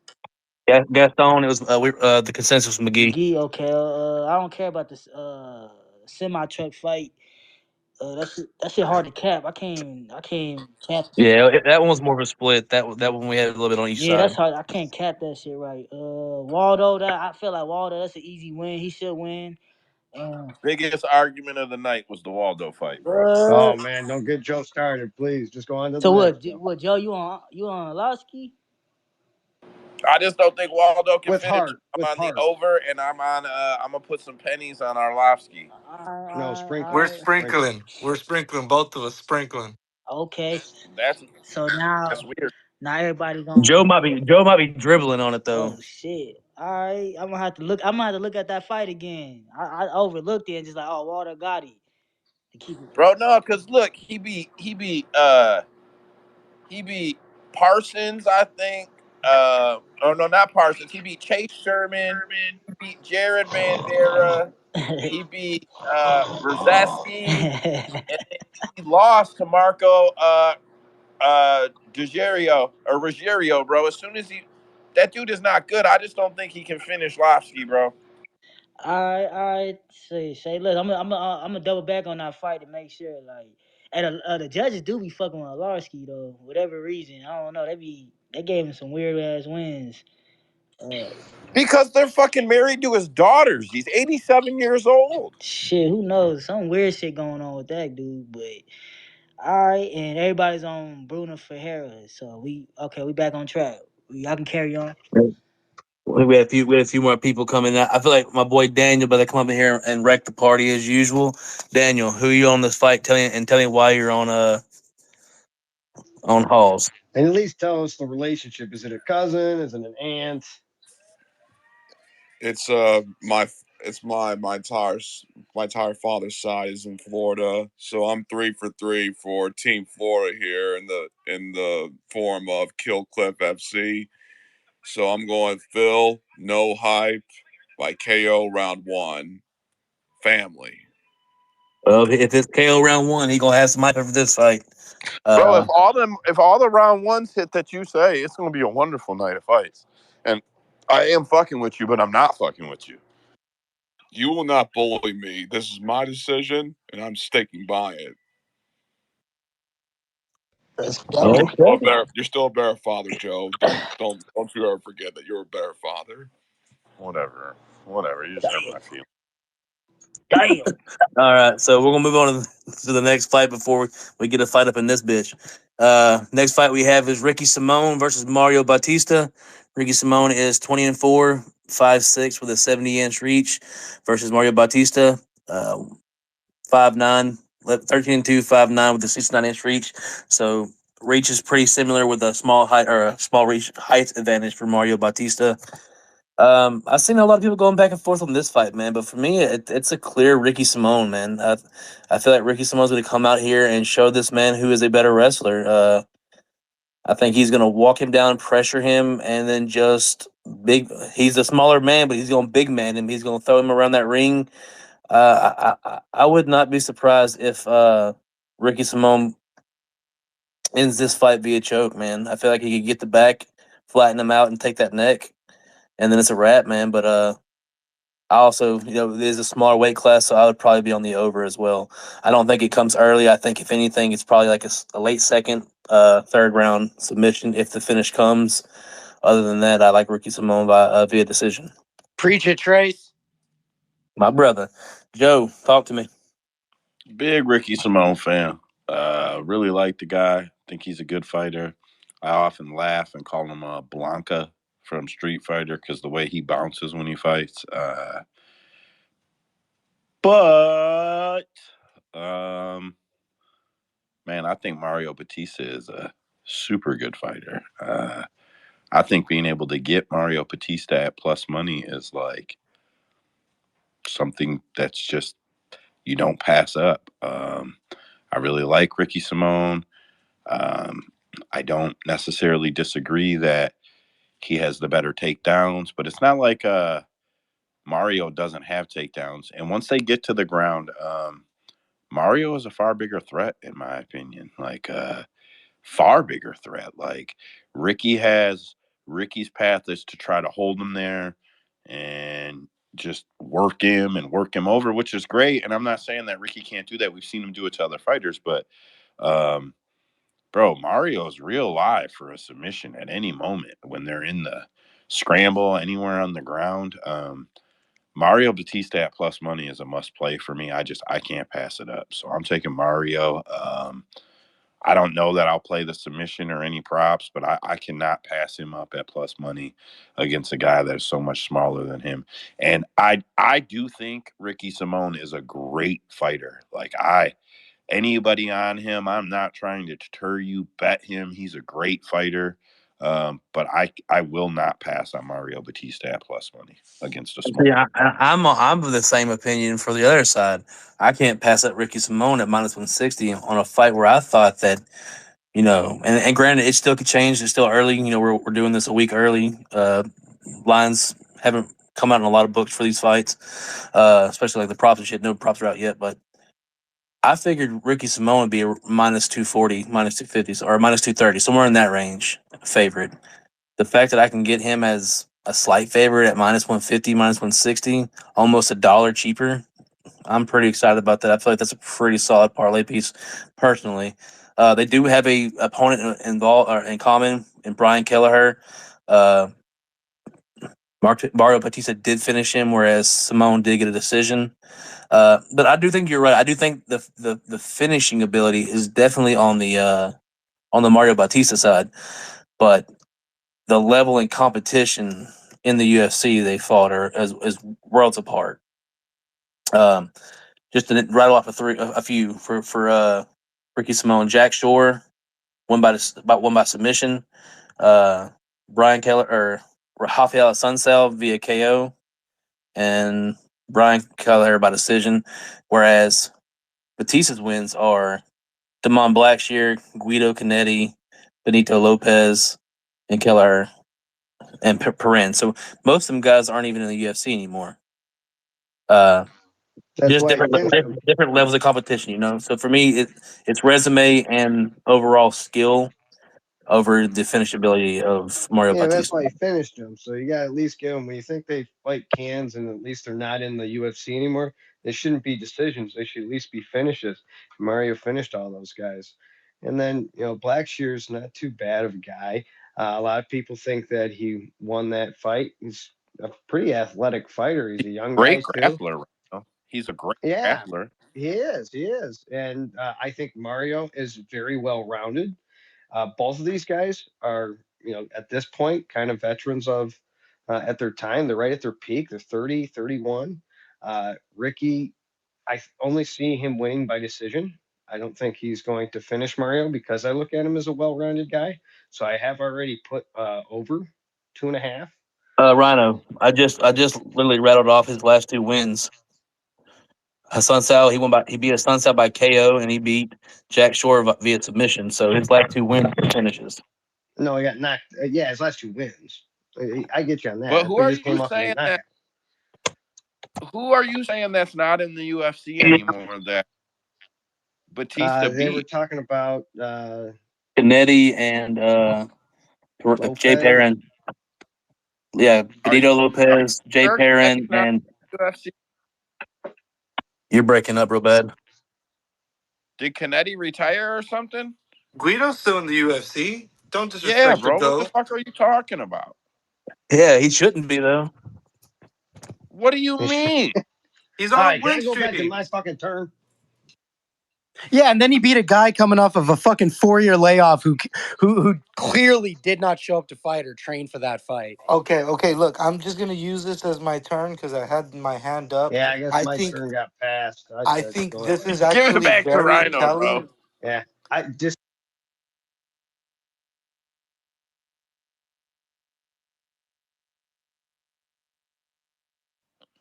Go ahead, Usman. decision. Go to you. Go ahead, Usman. Yeah, yeah. What I was gonna say is, I think this is very telling what you're talking about when you're bringing up their records. They gave Ricky Simone the big push. They gave him such of a big push that they gave him fucking 87-year-old Uriah Faber with a cracked butt chin, and he got knocked the fuck out. We always talk about fucking the UFC never giving prospects an easy ride and letting them build in the UFC, and that's exactly what they've done with Bautista. I was real sad and crying when I fucking took Damon Blackshear by decision in that last fight, but if you tune into Mayan Rhino's show on Sundays, we broke down that fight, scored it correctly, and shit, I ended up giving it to Bautista 30-27. I think he's going to be the way cleaner striker. I think he's going to be able to get off of the ground, maybe reverse ground positions, pile up ground time. And I also think, what's his name, Ricky Simone, might have a bit of a gas tank issue. So if this goes a little bit longer, we might be seeing a Mario Bautista finish or just a decision win. It's Mario Bautista all day for me. Fair enough. I like the passion. Anybody else Rhino. have anything to Get say? back to Rhino, Trace. Oh no, we're good. That's what I was gonna say. He said exactly what I was gonna say. All right. I ain't gonna lie, this shit was hard for me to cap too. It's dog or pass. Like I was gonna go Yeah, who the this is a solid underdogs. fight. Sorry, D That's Baby. why that's why I see it going into the decision, because both of them are pretty well rounded. I just don't see it one guy finishing the other very easily. So yes, it's a hard and it's a pick 'em style of fight, but I think well rounded. I'm just going to go with the over on that. I mean, if you Yeah, like I really said, are on one side, go for it. But my gut just says it's going to go to scorecards. I do like the over in this fight as well. It's probably the safest bet to go with, honestly. Daniel, go ahead, bro.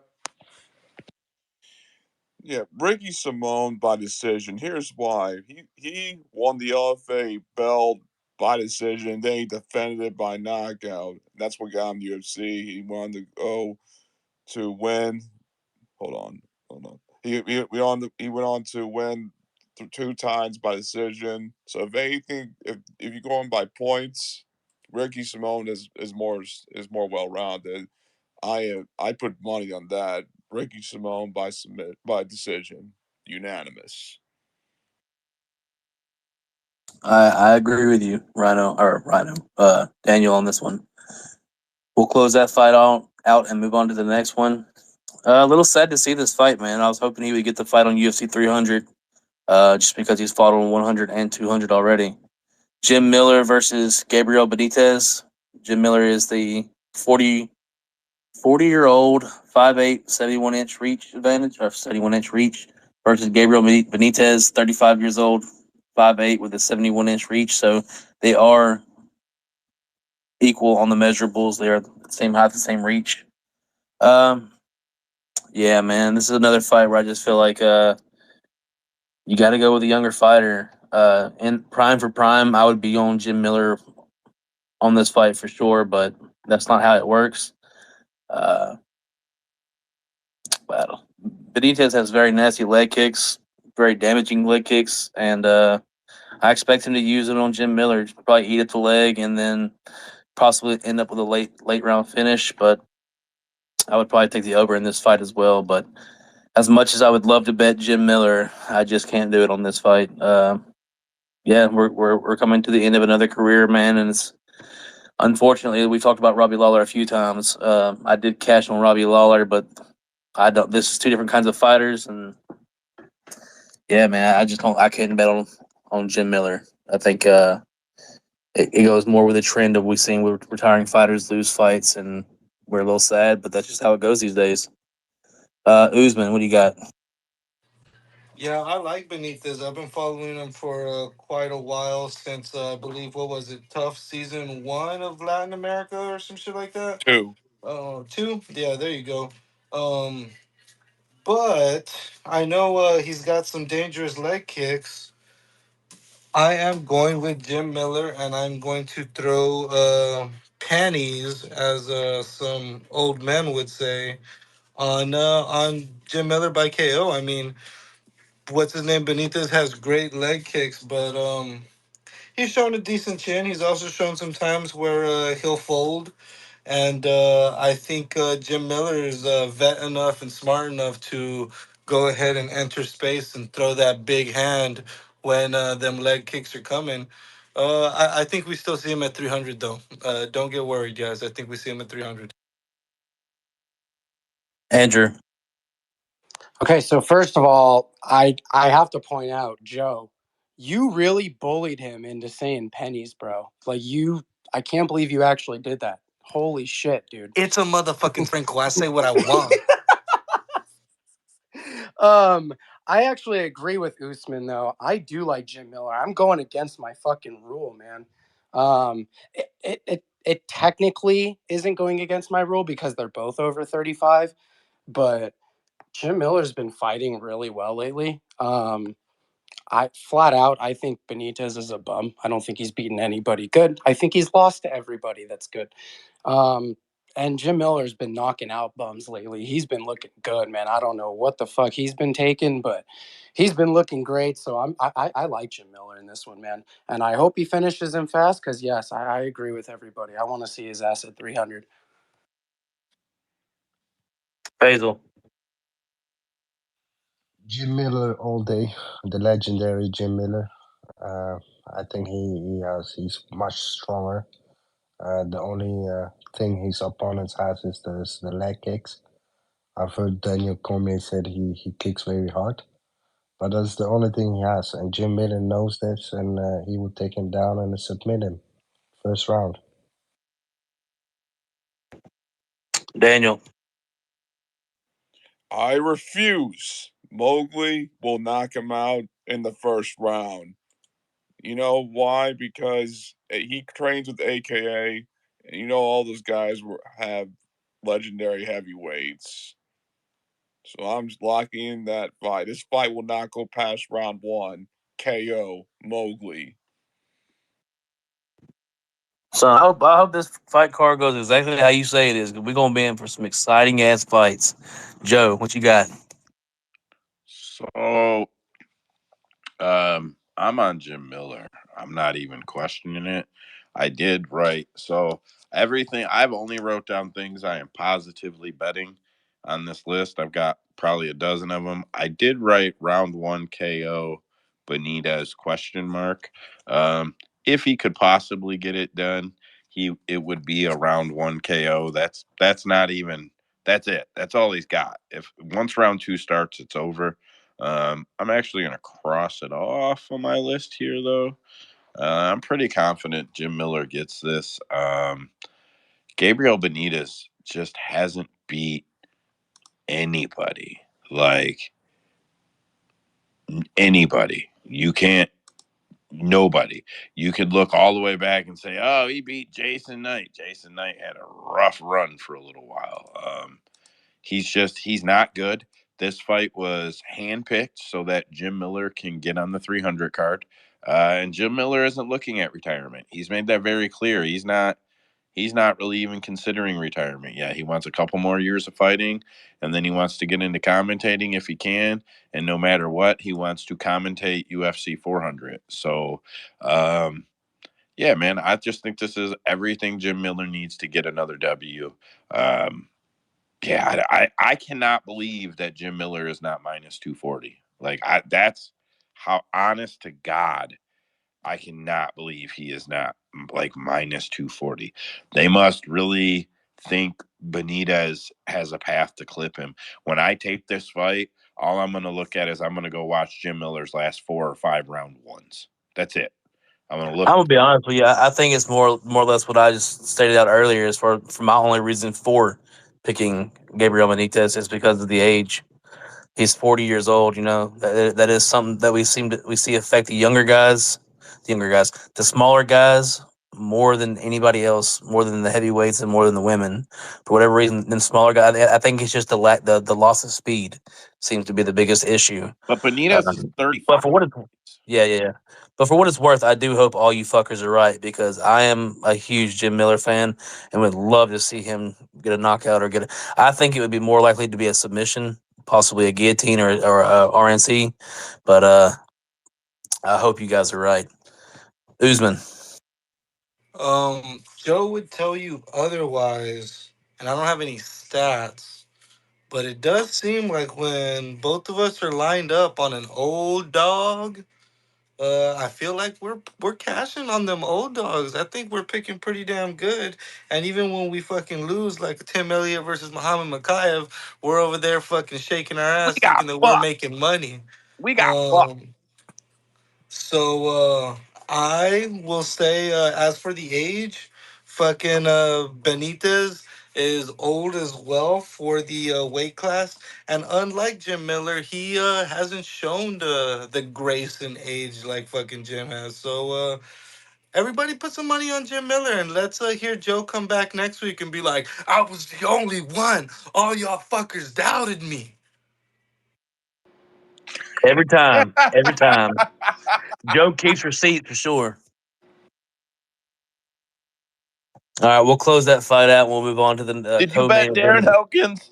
Usman, did you bet Darren Elkins? Hell fucking yeah. You record these spaces. You go back and look at them, dog. I was there with you. TJ Brown sucks ass and he gets out grappled and gasses when he grapples. Hell fucking yeah, we did, dog. Bro, you guys know that like running joke with LeBron, how he was always there and he always listens to everybody and he always knows like the facts and shit. That kind of reminds me of Joe. It's kind of funny. It just makes me laugh. Did you just compare Joe to LeBron? I don't know who LeBron is. Lap it, lap it. Yeah. On to the next fight, fellas. Co-main event of the evening, we have Mateus Nikolai versus Manel Kopp. Mateus Nikolai is 31 years old, 5'6", with a 66-inch reach, versus Manel Starboy Kopp, 5'5", with a 68-inch reach. So a 2-inch reach advantage for Manel Kopp. Who wants to kick this fight off, man? We'll start off with somebody new. Hands up in the air. Daniel, take it. Since his last fight, Starboy Cape, man, I want him to fight Car France fight. Like after his fight, after he wins by KO, he's gonna say, "Where you at, Car France? Where you at?" I firmly believe that. I believe he got that concussion just to dodge him. So for this fight, as long as he doesn't go to the ground with Matthews, I say KO Starboy Cape round one. This is an Hell interesting fight. no. This is an Round interesting one, man. fight. That shit sound crazy. Round one, man. I mean, y'all, because of the last knockout by Brandon Royal, whatever his name. I don't know. This fight hard to cap too. I let this shit alone. Cause Well, cap. his three losses are all by KO. So I do see it. I don't think it'll be a first round, maybe a second or third round. I think Manel Kopp could catch him. I've never really thought that Nikolai took a strike very well. It didn't seem like whenever he gets hit that he handles it very well. He's just very elusive, and he's pretty quick to strike on the outside with good grappling. If it stays standing, it's Manel Kopp all day. I think he'll eventually get the finish, if not, a win a decision. But on the ground, Nikolai is very live for a submission. But we do know whenever it's these small guys like this, and it seems to be like the high stakes. More often than not, I feel like it goes to a decision. So I would probably jump on the over on this fight as well, whatever that's lined at. Damn, I didn't even know Um, he got knocked. His knockouts in the first. His three knockout losses in the first round. So hey, my That's bad. correct. Usman, you had your hand up pretty You quick with got this it. one. My bad. Oh yeah, I'm gonna pull Daniel and say that The Weeknd is one of my favorite music artists, and is one of his greatest charting songs is called Starboy, and I really like that song. So let's go Manel Cape the Starboy by first round KO. Yeah, that was good, Daniel, bro. I called on Usman. I didn't say you could talk, Daniel. Yo, that was better than YB's version. That was fucking lit. That wasn't me. Joe, I don't know how you're gonna follow that up, but come on. So I'm I'm just I'm why is this fight gonna be different than the first fight? It's going to go the distance. That's all I'm guessing. And usually the How rematch goes the same how way. how is Manel Cop? Yeah, you can talk about the guy he fought in his last fight with his fucking horrible takedowns. Like it doesn't count when someone doesn't know what the fuck they're doing. Um, how is Manel gonna keep it on the feet? How is he gonna keep him off of him? I mean, I'm being dead serious. I'm not even like trying to poke the bear and get a reaction. How the fuck's he gonna do it?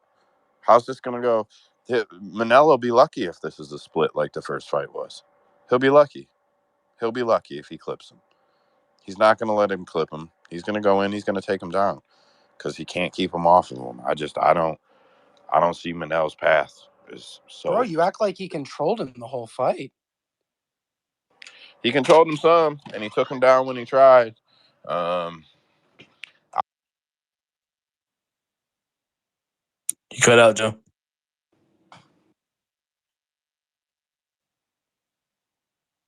Joe, you there?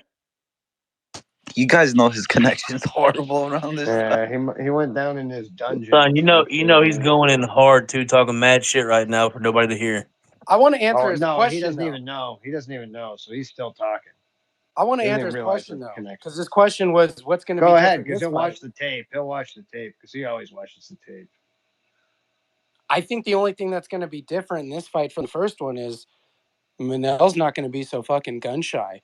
If you guys remember Cop's first two fights, and this was his second fight, he was very gun shy for whatever reason. But then when he started turning it on, he started connecting and he won rounds. He started a little bit too late. I think that's the difference. He's fought him. He knows he can outstrike him. I feel like he's going to hold him off. He didn't really, dude. He landed 2 of 9 takedowns. That's not that good. And he got pieced up when Cop actually started throwing strikes. I feel like he's going to handle him this time. To be honest, I Yeah, I agree mean, with you. coming into I'm that gonna fight, all the hype was on Cop. You know, if I remember right, Nikolai was just the former Ultimate Fighter guy. Is he not? Did he not come off the Ultimate Fighter? Oh, I have no idea. I think he came off the Ultimate Fighter. The same season as John Moraga and yeah.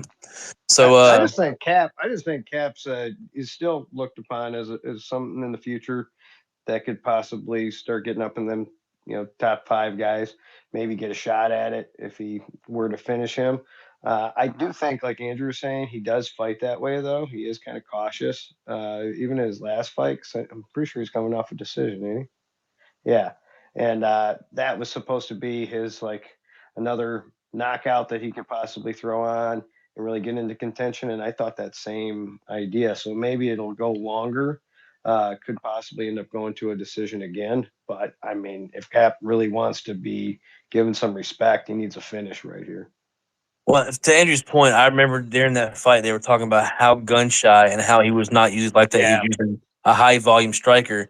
I agree with Andrew. I think it was a lot of the pressure coming in because he was supposed to be this next big thing coming out of one. I think it was Horizon, whichever one it is.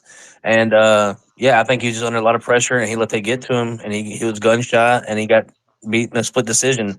But with that being said, uh, oh fuck, what the fuck's his name? Nicola. Mateus Nicolau, he is he's definitely the more complete fighter. I mean, he could go out there if he wrestles and implements his wrestling and he's able to get him down. He should win this fight. He should be able. He has the more tools to win this fight. He is the more well-rounded fighter. But if he does decide to strike and try to prove a point, which I don't know why he would, but for whatever reason, if he just decides to strike with Mateus or with Manel Cobb, there is a chance that he gets KO. But I do think that's a losing fight if it stays standing for Mateus Nicolau. Uh, Real quick Faithful. before Go you ahead, call Joe. on Go someone ahead, else. Andrew. Yep. Before you call on someone else, Joe, are you there? Okay, He's not there. Hey, Trace, remove him as a co-host so he can get out of the space and come back in. I am here. I Oh, am. okay. I just wanted to make sure. I can't. I'll be back in a minute. Okay. All right, Faisal. I'm riding with Manel Cup, and I'm telling you why. There's an element of improvement with his fights, and I've not seen the same improvement in the in the past 3 years, by Nicolau. The first fight they fought, there was really close fight, but Manel Cup has improved a lot, and Nicolau fights always the same. And the last time how he got knocked out is yeah, it says a lot about his chin also. I think Manel Cup is gonna find his chin and will knock him out. And I think Manel Cup is really a rising star. He's training with the Basharat brothers. He has a lot of potential, and I think he's gonna get this one done. Solid stuff, brother. Appreciate the take. Joe, what you have going on, man? I did actually cut out, and then because my connection was all fucked up, I was helping my daughter with something and whatever. Anyway, I still think Mateus gets the fight, bros. Like I did hear what Andrew said. I'm not gonna make a war over this fight. Um, the first fight was, I thought it was 2-1. I thought it was not a problem. If I recall, it was round 1 and round 2. And then Manel appeared to steal the third. He stuffed a bunch of takedowns or some stupid shit. But, I mean, Mateus getting knocked out from a knee by Brandon Royval isn't like, I don't know. It's not like it means he's got a chin. Dude has only been knocked out when he's been hit hard with something nice. And I know Manel's got it, bro, but it's not like he's got it to throw, but it's not like Mateus has a poor fight IQ. It's not like we're like, oh, this guy's fucking dumb and he's going to go out there and stand and bang with Manel. Like, it's great to say that Manel has a path, and it's great to say he's shown improvement. Guess what? Mateus hasn't. He's done the same thing, and he's only lost once since then, and he's been banging out more fights than Manel has. He's a good fighter. He's a super well-rounded fighter. Do I think he can outstrike Manel on the feet? No, I don't. Do I think that he's got good enough striking defense to make sure that he can get it to the ground? I do. Do I think that he fought Cat before? I do. If I recall, he got rocked near the end of the first, and it changed everything. I could be wrong. I'd have to go back and rewatch it. But he got rocked near the end of the first, and it changed everything. But yeah, I think Mateus is the better fighter. I think he's going to win. All right, we'll close that fight out and move on to the main event. Next up, we have Magomed Ankalaev versus Johnny Walker, the rematch.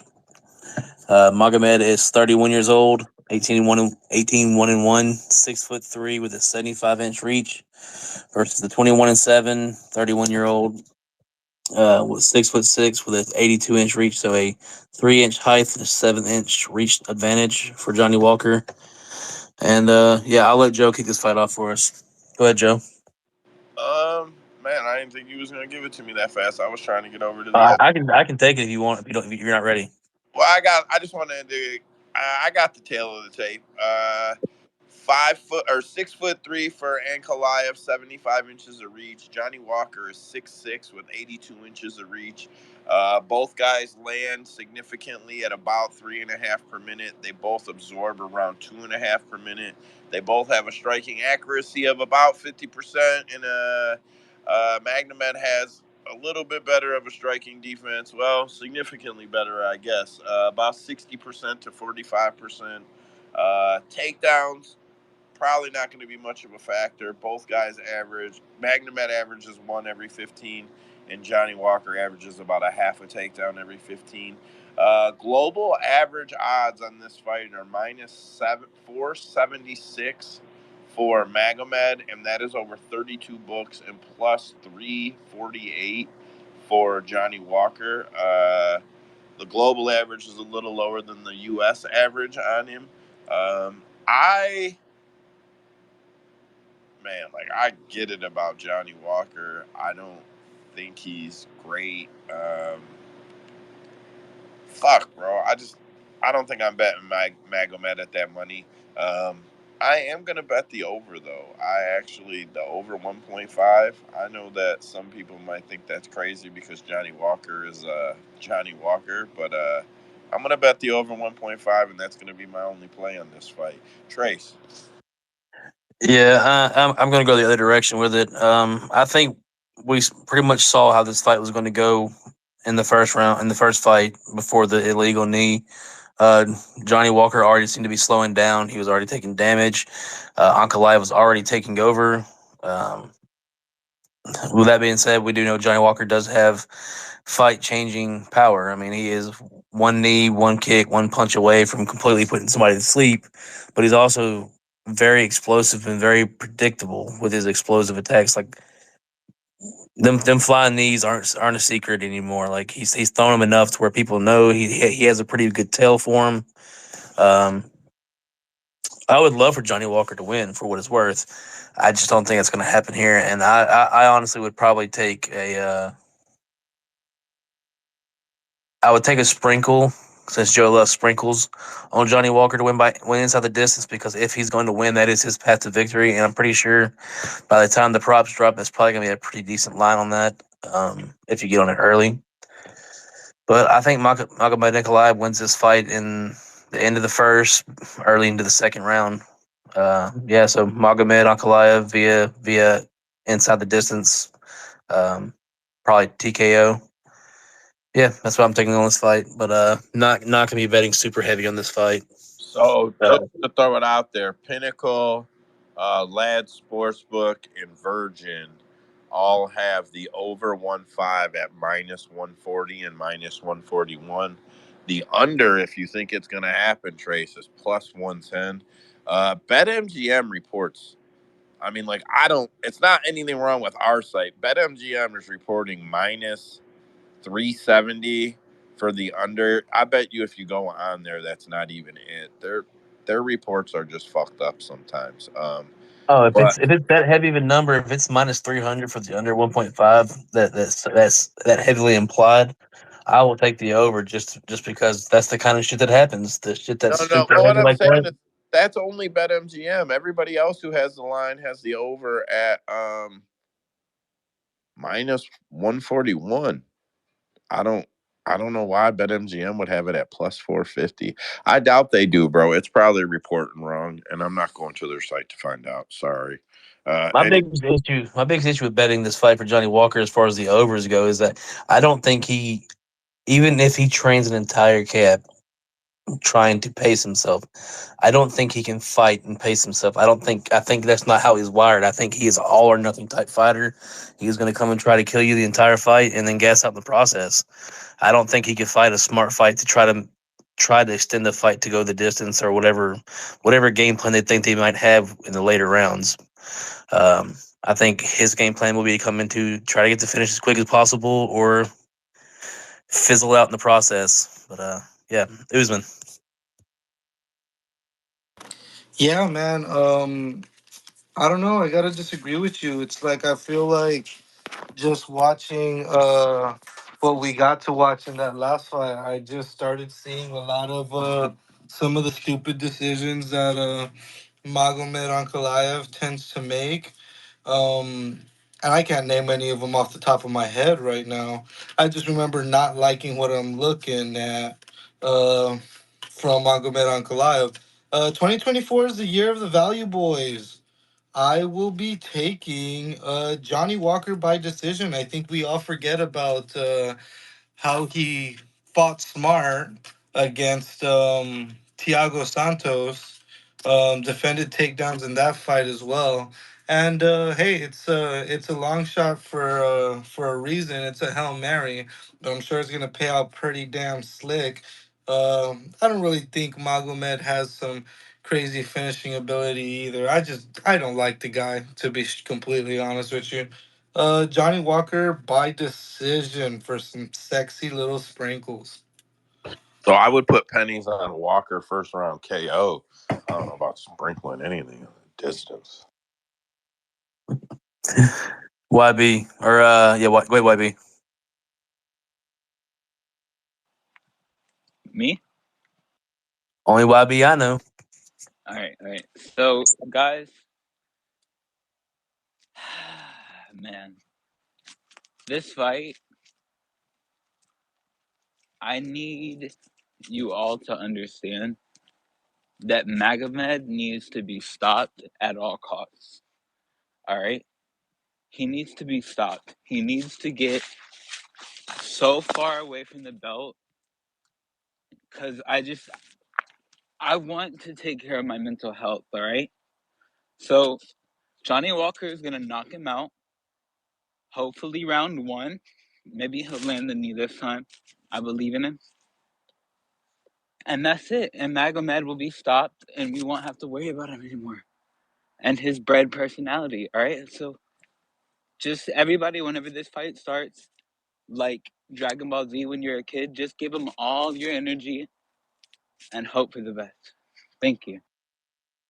YB said, "Fuck a breakdown. I'm gonna give y'all a make a wish." Faisal, what you got on this fight, man?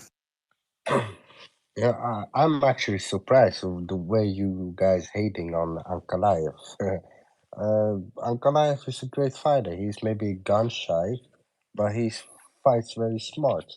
And Johnny Walker, is he not the guy he was texting the underage girls?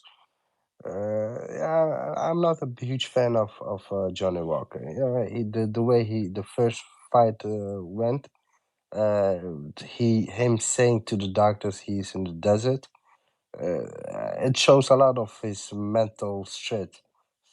So I think Ankalaev is this is a 5 round fight. I remember this is 5 rounds, and Johnny Walker is always dangerous in the first round.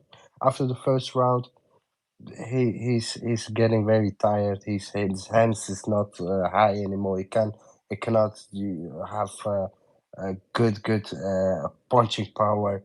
So I think Ankalaev is will pick him apart in the second round, and the third round TKO. Magomedov.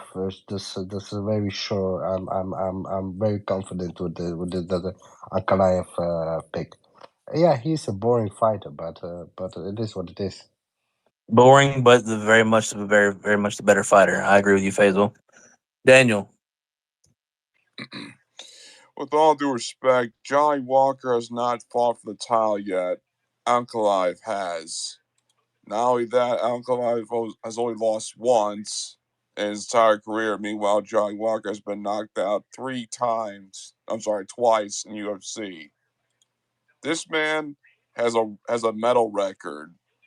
I don't know what WMAA is, but he has a medal record, and for that alone, oh yeah, also he has the second longest unbeaten streak in the light heavyweight division, which is 11.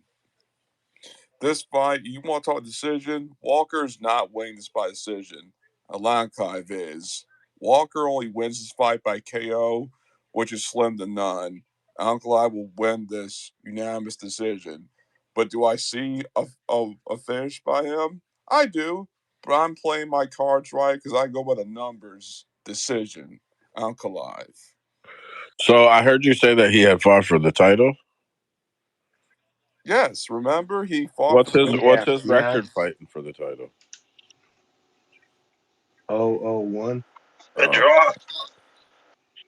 Hey, And, with listen, and off. and it Yeah, was he such was a bad draw. decision that It was a Jan draw. actually said he didn't fucking win, Wait a minute. Is and it it was isn't that sad. the reason that Dana basically walked out and said, "I'm taking my fucking belt with me and calling some real fighters"? Isn't that what Yes. happened? Yes. Oh, I thought so. I might have heard it that way before, Joe. Let me ask you this: Who do you think won that fight, him or John? Who fucking cares? Who Magomed won fucking that for cares? sure. They should have released both of them fucking pricks. That's Oh what I. geez, it wasn't a Francis Ngannou, Joe, Hell you are yeah. you know, mean. Hell yeah, It you wasn't put a him against call. Ooh, Joseph. it's going down. They should have said PFL Bellator. Here you go. We're not a He was monopoly. tearing up his legs, and then all of a sudden he let it go to the ground for those last 2 rounds, and that's what made it boring. I Yes. still think that Magomed is a way better all-around fighter. Of course, people, all grapplers from Russia are boring to the average person. Johnny Walker fights like a crazy man. It gets into later rounds. I can see him getting finished, but Johnny Walker, if you think he's going to win by a knockout from doing something stupid. But he ain't going to win a decision. So I'm going late, Fine. and I'm saying Magomed. If you want a real like solid sprinkle, I would say the submission prop for Johnny would be a good sprinkle, if anything, because he could club and sub if he was to win a fight. We do know he does have a submission game as well, and Ankalaev has been. I'm pretty sure he was. Did he get submitted by Paul Craig? Yes, it was a Hail Mary triangle choke, and he tapped. So I mean, if you wanted to take a real Hail Mary shot on Johnny Walker, I think the submission would be a solid one. But if you like Johnny Walker, the inside the distance is gonna be the way to go. Cover your ass on all ends. But I do think this is Ankalaev's fight to lose. So do with that with what you will. Usman, what you got on the other side? Look. I'm just gonna tell y'all that one of the easiest fades is the public. Everybody and their mom. I think I heard my ama go ahead and say, Ankalaev is the true champion. He's the best fighter in this division.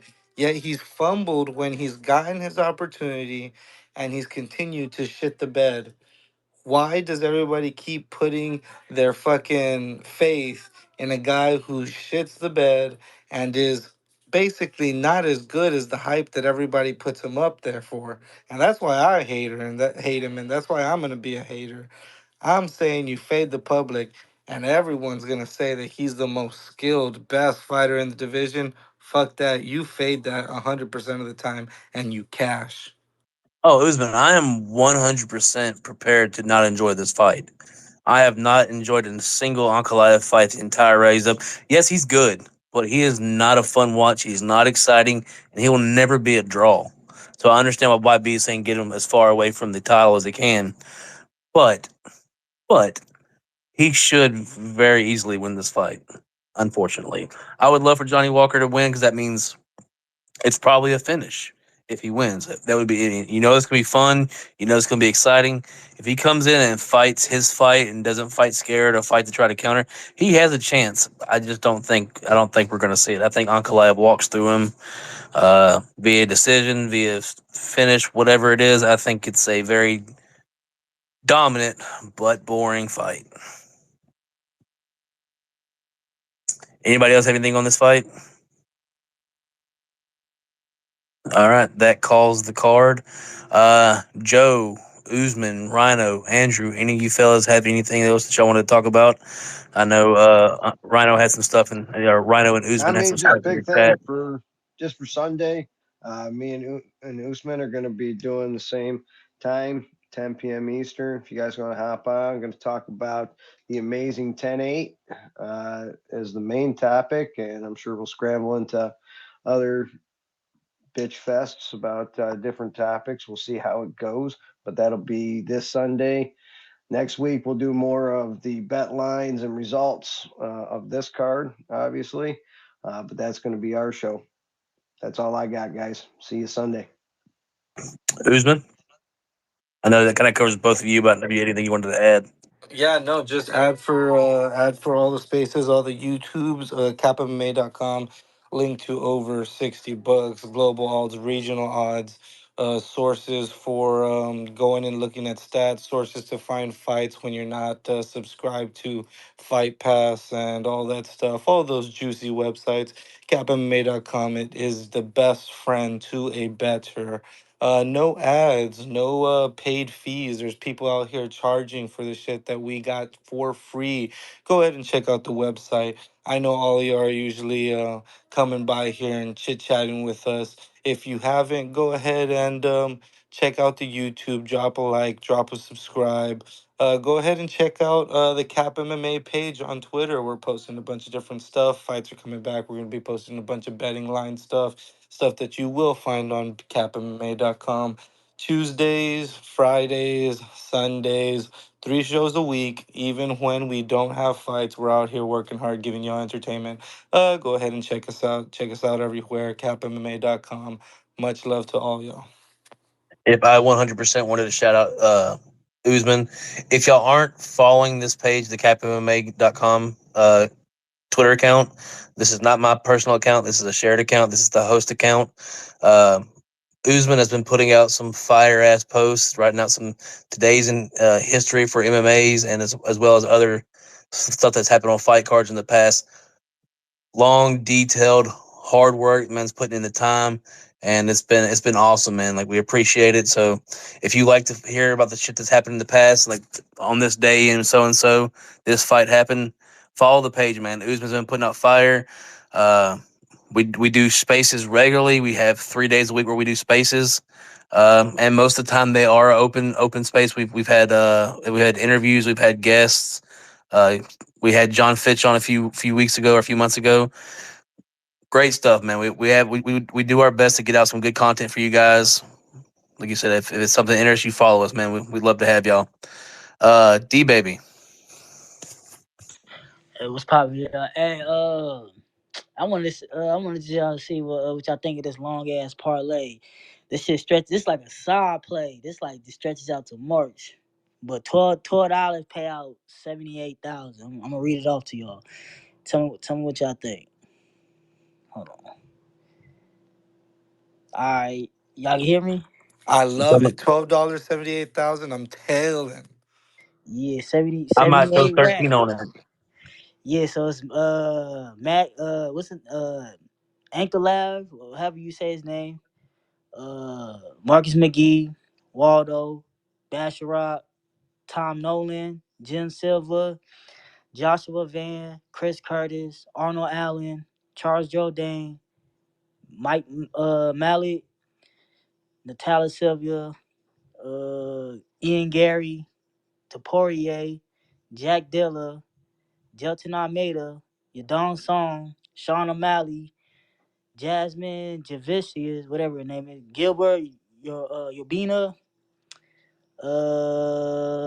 and yeah, that was the last one. 78,000. What y'all think? Who the buzz? I would have to see the matchups for some of those for the later cards. Because off the top of my head, I don't know who they're fighting, so I don't know the matchups. So I So can't be of help. But what matchup you thinking of? oh, there's a couple of them that I don't know who they're fighting, like the I Urbina could and a tell you couple who other. they fighting. So the ones I named, Who's Mike Mallet what fight? he fighting Neil Magny. Oh yeah, that's Okay, I'll take my lot. yeah, hell yeah. Usman got his hand up. Usman probably has a take on it. Go ahead, Usman.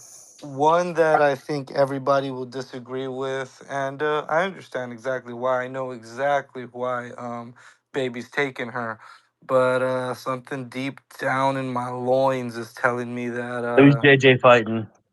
Jasmine Jazdavicius is going to get that chin checked by Priscilla Cachueta. Oh, I Um, love. Oh yeah, I'm on Priscilla. I ain't mad. I ain't mad. Jasmine 100% has the grappling, but damn, that girl loves to get hit in the face. And Priscilla sucks, but she's got power. She cracks, baby boy. She is my favorite female dog to bet on, dude. She is fucking solid at cracking girls in the face. Yeah, I agree. So that's the only one y'all disagree. So far. Ankalaev can't beat Johnny, bro. Oh yeah, okay. I What? know. Yeah, I feel it. We shall see. I might do another parlay then switch Jasmine with Priscilla then. It's only $12 for 78,000. I could put these motherfuckers all day. Like Yeah, and who if you do 12, if you do on 12, and that's the only fight you get wrong and you flop those, I don't know what Priscilla's line is, but I imagine she's the dog. So that's she probably a like good. plus like 200 cuz Jasmine right now got a minus 350, so she had to be like what plus what? Maybe 200. 200 or something like Two that. seventy nine That'll on probably turn. average. That'll probably be another 100 grand right there. Yeah, yeah. So I'm gonna switch that then. 279 Yo, D all baby, live. drop jokes that. aside, bro, I screen recorded the parlay you said, so I'm probably tell you on that later. Yeah, All I'm like telling. Hey, D all baby, bias aside, drop of that. course, Ankalaev should win. I Drop just that hate him, in the bro. group You know. chat. I'm gonna drop it in the group chat. Yeah, could you? Appreciate you. And y'all can make your own adjustments and shit. I'm just gonna give y'all the blueprint. Hell no. Every time I make an adjustment, D baby, I fucking lose and you win that card. I ain't adjusting shit. I'm riding with you, baby. All right, Hater. shit. Yeah, Thank bro, you. your shit's fire, dog. Hey, Get it. can I throw a few lines out there that I think are really good lines to hit? I wish you would. But I'm talking next month. But they're the lines have dropped. Them bros, like I know everybody's gonna be like, Joe, just listen. Ilya Taporia is plus money. Paulo Costa is plus money. Jeff Neal is plus money. Marching Tibura is plus money. Tibura is fighting Tuivasa. That's the one I would say is the if. Jeff Neal, Ian Gary, Paulo Costa, Robert Whitaker, Topuria Volkanovski, and Marab Davalishvili is sitting around 179 is his average right now. That line is probably going to get hammered. I don't think Henry's going to get the bets. I think it's going to be Marab. Henry didn't look that great against Eljo, and Marab looked phenomenal in his last outing. That's that February 17th card. Let me ask you something. Why aren't they running back the Gary fight? The Gary and fuck, what's his name? Because Vicente Luque, even though everybody's Vicente. busting my balls saying it's not official, he's got to fight. It's fuck, I can't remember who it is, but he's got to fight. Sean Brady. Sean Brady. Dude, I liked Vicente in that fight just because I know he could crack. I like Jeff Neal even more in this fight. So yeah, I'm probably gonna ride with you on Jeff Neal. I think like I said, the whole Song Kanan dropping him, I realized that was the only moment in the fight where Song Kanan looked good. But Song Kanan dropped him and rocked him pretty good. And Jeff Neal hits with a lot more power and a lot more meaning. And then also he's just got better combinations, a better striker in general. I think that's a good read on that fight. Yeah, bro. So like that. Listen, I'm not being funny, and I'm not a superstition guy at all. I don't believe in any shit like that. But every year there is a card, at least one. Sometimes we get two, but there's at least one card where the dogs just walk all over the favorites. The books are wrong. The shit is just wrong. I just think that's the card from the lines we're seeing right now. Like, even if you just put a unit, like, even if you're not with all of them, like, Marching Tibera at plus 105, good money against Tuivasa. Jeff Neal at plus 170, good money against Ian Gary. Paulo Costa against Robert Whitaker plus 165. Good money. Henry Cejudo, that is the only one that I don't see the path. But if you're sticking with the dogs, he's at plus 135, and then Ilya Taporia at plus 118. In my heart, at least three of them motherfuckers are hitting, and I would think four. Man, I think if you bet Marab, I think it's a given. Fuck, man. I don't know. I know that Tuivasa line is close, and they're lining it close, and at that, them dudes can clip and knock somebody out. But I think Tibura beats him. So, man, I'm looking forward to that card already. I can't believe all them lines are already out for that card. I just want to touch on this real quick. I know a lot of people are probably against the Ian Gary pick, but you got to remember, only one person in memory has gotten the Khabib Nurmagomedov experience. Even John Jones has one loss, whether you consider it a loss or not. It still went down as a loss, and until they change that, it still is a loss. I do think Ian Gary will lose eventually, even if not this fight, and it's going to be what pushes him to that next level. Like I said, you don't get the 28-0 Nurmagomedov story for many people. If any, even Islam has a loss. So I do think he will lose one of these fights coming up, and I do think it'll push him or break him, because it does seem like he has a very fragile ego at the same time. So it could be the evolution or the downfall of Ian Gary when he finally does lose a fight, and I do think Neil has the ability to do that to him. Yeah, so I'm sorry. Go ahead. I Go ahead. thought you were done. No, I was going to pass it off to Usman. Go ahead. I just wanted to touch it back and say, I think Ian Gary is, man. I'm not a funny guy. Like shook, he's shook. I hate when people say it. Like he is bothered, man. He is truly bothered, and I think he is going to go out there and fight overly aggressive. And I think when Jeff Neal hits him, that's just going to be one of them button shots. I'm not even saying that I think Jeff Neal is like the better fighter, or I'm not. It's none of that. I think we know where Ian Gary's at. I think if you've been paying attention, if you really are hardcore, the hardcore of this sport, and you've been paying close attention, Ian Gary pulled out of a fight because his feelings were all fucked up. I fucked that, had the pneumonia. It's bullshit. Go look at the pictures they posted, bro. It's bullshit. So, yeah, I really feel like he couldn't take it. He couldn't take that pressure. And even though it might not be the same because Kobe won't be at the presser and all that shit, it's not going to be much better. It's not going to be much better for him at all. So I think this is the one. I think he may rebound. I'm not saying it's going to break him forever. Just I think the writing is on the wall. Like the dude is going to get himself knocked out. He's going to rush in. He's going to try to prove something. He's going to be thinking about the speech he's making on the mic before the fight fucking is over. Like, yeah, I just think he's done. Usman. Yeah, man, I can see where you're coming from, but I think it was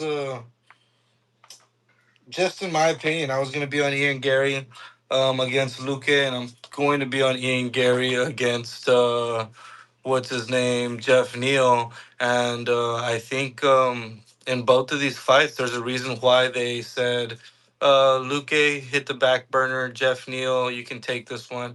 I think it's very. I think it's a good stylistic matchup for fucking. What's this guy's name? The Cuck? Ian Gary. Gary. Yeah, Ian Gary. I think we're. I think if he's smart and if he isn't shook, it should be him just fighting off of the back foot, straight shots down the middle, let Jeff Neal come to you. And that was going to be the exact same game plan for Luque. And I think they gave him this matchup for a reason, just to boost the star. I know all of us have been waiting to fade him, me included, but I just don't think this is the one, man. Man, me and Very Usman fair. are agreeing tonight. What the fuck is going on? Yeah, we'll talk about that later in the group chat, fella. Daniel, what you got? Yeah, like I had my suspicions too, and you helped me prove that. Like, I was asking if you have pneumonia, shouldn't you not be outside? And you said, yeah, you told me the signs of why you shouldn't be outside. So that's when I got on the belief of, yeah, he just couldn't handle the pressure. Not only that, and Gary, he's not a nice person. You and Joe are better fathers than that asshole will ever be. He's not well liked. And not only that, when you told me he's no longer with Kill Clip FC, I was like, oh shit, thank you. I wasn't even aware of that he got kicked out. Not only that, he has a history of getting kicked out. This man's worse than Melvin Gillard, but he got kicked out of Jackson, Winklejohn, and two other ones. We'll take no Melvin Gillard slander in here, Daniel.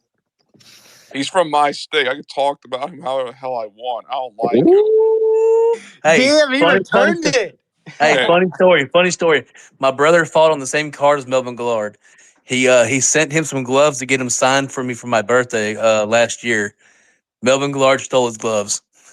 he, did, he see, didn't. He see, didn't send he's them not a back. nice Shut person. up. And I that's swear, why I have I Neil swear to by God. KO round one. I want Neil to just erase this man from existence. I don't like him. I'm a fire sign Aries. I let you know if I like you or not. I don't like you. Well, that's just mean, Daniel. Joe, what do you got? I just want to point out that Ian Gary is the type of guy that wore a T-shirt with Jeff Neal's mugshot on it, and then sold them. And then the fight was canceled, and he ran into a little personal outing, if you will, and started threatening to sue people for saying mean things. And then when Sean Strickland broke down in tears on some podcast, not during any type of event, he had the nerve to say, "You can dish it, but you can't take it." Isn't that the fucking kettle calling the pot black? What the fuck? I know, I right? I can't stand the guy. I couldn't stand him for what he did to Neil Magny, trying to humiliate him and demonize him for just saying some shit a regular ass father would say. And then, he's all high and mighty about how to raise kids and all this shit. He's got some fucked up relationship. So, like, I don't usually make it personal, but, like, on a personal level, bro, I hope he gets Alistair Overeemed. I hope that motherfucker locks up so bad he can't stay off the highlight reels. Like, I can't wait. Oh, dude, if that happened, like I said, he just seems like he needs everybody's love and everybody's admiration, or he just can't handle it. It breaks him. And this is one of the sports where if you're not great all the time, and even when you are great all the time, fans turn on you on a dime, bro. Like you're on. This is one of the sports where you really are only as good as your last fight in most cases, in most MMA fans' eyes. And if he loses, or if he makes any more like big ass tidal waves in Twitter where he's gonna get bullied some more, I think it does break him. Honestly, he is a very mentally weak fighter. Yeah, but I want to be clear about something. It doesn't necessarily make MMA fans fickle or horrible people. Like me personally, I am Because I'm trying to clean your toy room. a fan of Andrew. I don't know if you know you're unmuted. We don't care, but I just don't know if you know. That's not me, bro. Get it Who is right. that? Oh, that's me. I thought that was Joe this whole time. I'm out here I cleaning was the damn toy talking. room. I was talking. I was talking.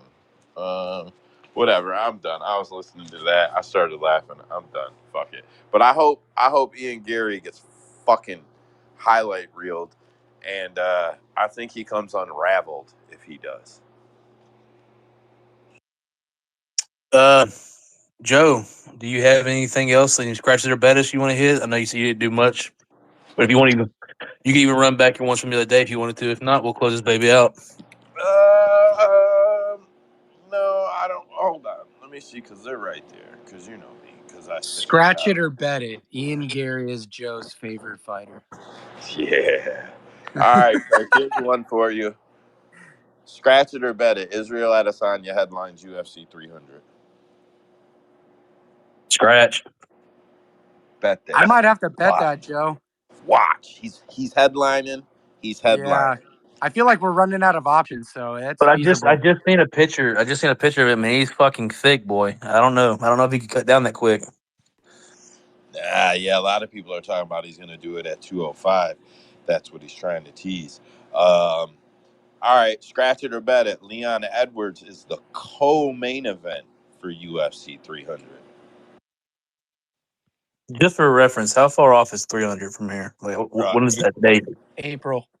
April. Okay, yeah, he Yeah. could make that. He could make it in April. Oh, he's on the card. He's already announced. He's No, on the no, card. I was talking about Izzy. He could make the weight cut by then. Oh. Um, What are you over there no, booing about, Connor? no. Who's he going to turn around? Who's he going to fight? Like who is next in line Who is for he?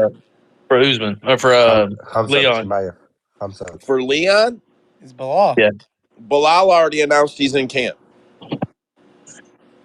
So Leon told a soccer stadium or some stadium full of people, I just heard the recording, that he was on UFC 300 and that the UFC was in talks for his opponent, and he didn't know if it would be Shavkat or Bilal, but he was on the card.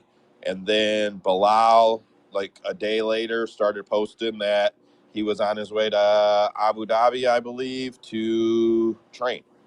So Dagestan. He's on his way to Dagestan. Dagestan, my bad. Well, Yeah. we'll put it this way: if they do fight, and if he does beat Bilal, like he was beating Bilal in the first fight before the eye poke, but if he does beat Bilal, like what wrestler is going to beat him at this point? You know, because those are the three. Those are the three top tier wrestlers in the division, and if he's able to not only not get out wrestled by them, but get takedowns on all of them, like a wrestler is not going to beat him. You're gonna have a striker that's able to outstrike him or put him to sleep. So, Like, but I would say that there's different types of, even within yeah, the yeah, same, yeah. like There there's is, there is different different. skill sets, not There types. is, but he's fighting all three. He's like each one's a different type of wrestler. But You know what what I'm I'm saying? saying is, don't forget that Shavkat is nothing like them dudes. He's nothing like them dudes. Shavkat is a monster, bro, and he's nothing like them dudes. So, um, and Yeah, I mean, Cat's a monster if he gets his hands on you and grapples you. But Leon showed a propensity to keep it at distance and fight the takedowns. And let's be honest, Shavkat at distance is not a good striker. He will get tuned up on the feet by Leon if he's not able to get the takedown. Leon will knock him the fuck out. Like that dude has zero head movement. He is a liability on the feet. He has to get it to the ground. Who has Leon ever knocked the fuck out? Get out of here. Maru Kamar Uzban, Usman, the Nigerian motherfucker. Nightmare. I don't even know who the fuck that is. Bring up somebody relevant. Nobody He can is hold Shavkat's relevant. nuts at 170, bro. No, but what I'm getting at, man, is yeah, he may not be a knockout artist, but with somebody as hittable as Shavkat, he ain't got to be. Them punches and strikes are going to be there all fucking day. so how many fights if Ian Gary knocks Jeff Neal out? I mean, knocks him out. How many fights are we from seeing Ian Gary fight for a title? Because I think Two. it comes right after. I would say one or two. I think Three it comes fights. right after if he knocks It him out. really depends on how the rest of the division shakes out and if there's matchups or not. Yeah, they're gonna find him a good matchup in the top five if he beats Jeff Neal. Andrew, you have your computer in front of you. Yeah. Who I is the have top mine. five? Who is the top five in the 170 right now? Let me pull. Leon, Usman, Bilal, Shavkat, Gilbert, Covington. Ooh, outside of like Gilbert, who does Ian Gary Say, really have a solid say it chance one of more beating? time, Joe. It's Leon, Usman, Bilal, Shavkat, Gilbert, Colby. If they're smart, they turn around right around if he beats Jeff Neal and books him with Gilbert Burns. Yep. He's the older guy. He's the Yep. shorter guy. He's at a reach disadvantage. Yep. Uh, that's the fight they have to try to make to continue to push him. Otherwise, I don't see him winning anybody else in those top five. I gotta Like Google it. I think Gilbert got a fight, didn't he? I'm not sure. I mean, like I said, Shavkat he Jack could beat Della Shavkat. Maddalena. He could beat Shavkat if he kept it striking. But like I don't see Gary beating Shavkat at all. I feel like he gets swarmed. Oh, bad, bad in my opinion. That wouldn't even be close. Dude, I would Like like to see Gary, him fight a guy like Burns too, because I want to see what his grappling looks like, bro. I'm very Usman was curious. correct. He is fighting Jack Della Maddalena. that's an interesting fight. What JDM date is hangs that on? out with Craig Jones, bro. He can I grab take him. I take I take Gilbert in that fight. He's I gonna think I take 100% hold Gilbert. the ground. I think Gilbert can take the strikes from Jack Della Maddalena on the feet and dish him back as well, and he's definitely got the grappling advantage. Um, it's just whether Herbert can. Or I keep saying Herbert. If Gilbert can take a punch still, um, yeah, I think I lean Burns in that fight actually. So that Minus could work 130 out at Bet good Online. because you get that you have if Burns beats JDM, he takes that hype with him. Then you have Ian Gary if he beats Neil. he'll have the hype he's already had plus some more on top of it, and then you feed Gilbert to Gary to further make him into a superstar, and then he fights for a title. Do you think Gilbert Burns fights down twice in a row, though? Oh yeah, he would. I'm sure he would love to steal that hype off of Ian Gary. Yeah. I'm sure they would. I'm sure they would throw hella money at him as well. Did you hear what I said? Gilbert's minus 130. I think that's pretty fair. Maybe up to like minus 170, minus 180. I think he'd be fair because he does have presumably a very big uh, advantage in the grappling. So the worst line on him is minus 152, and the best line is minus 130. So he's laying in between there. And then Jack Della's best line is plus 120. Worst line is minus 106.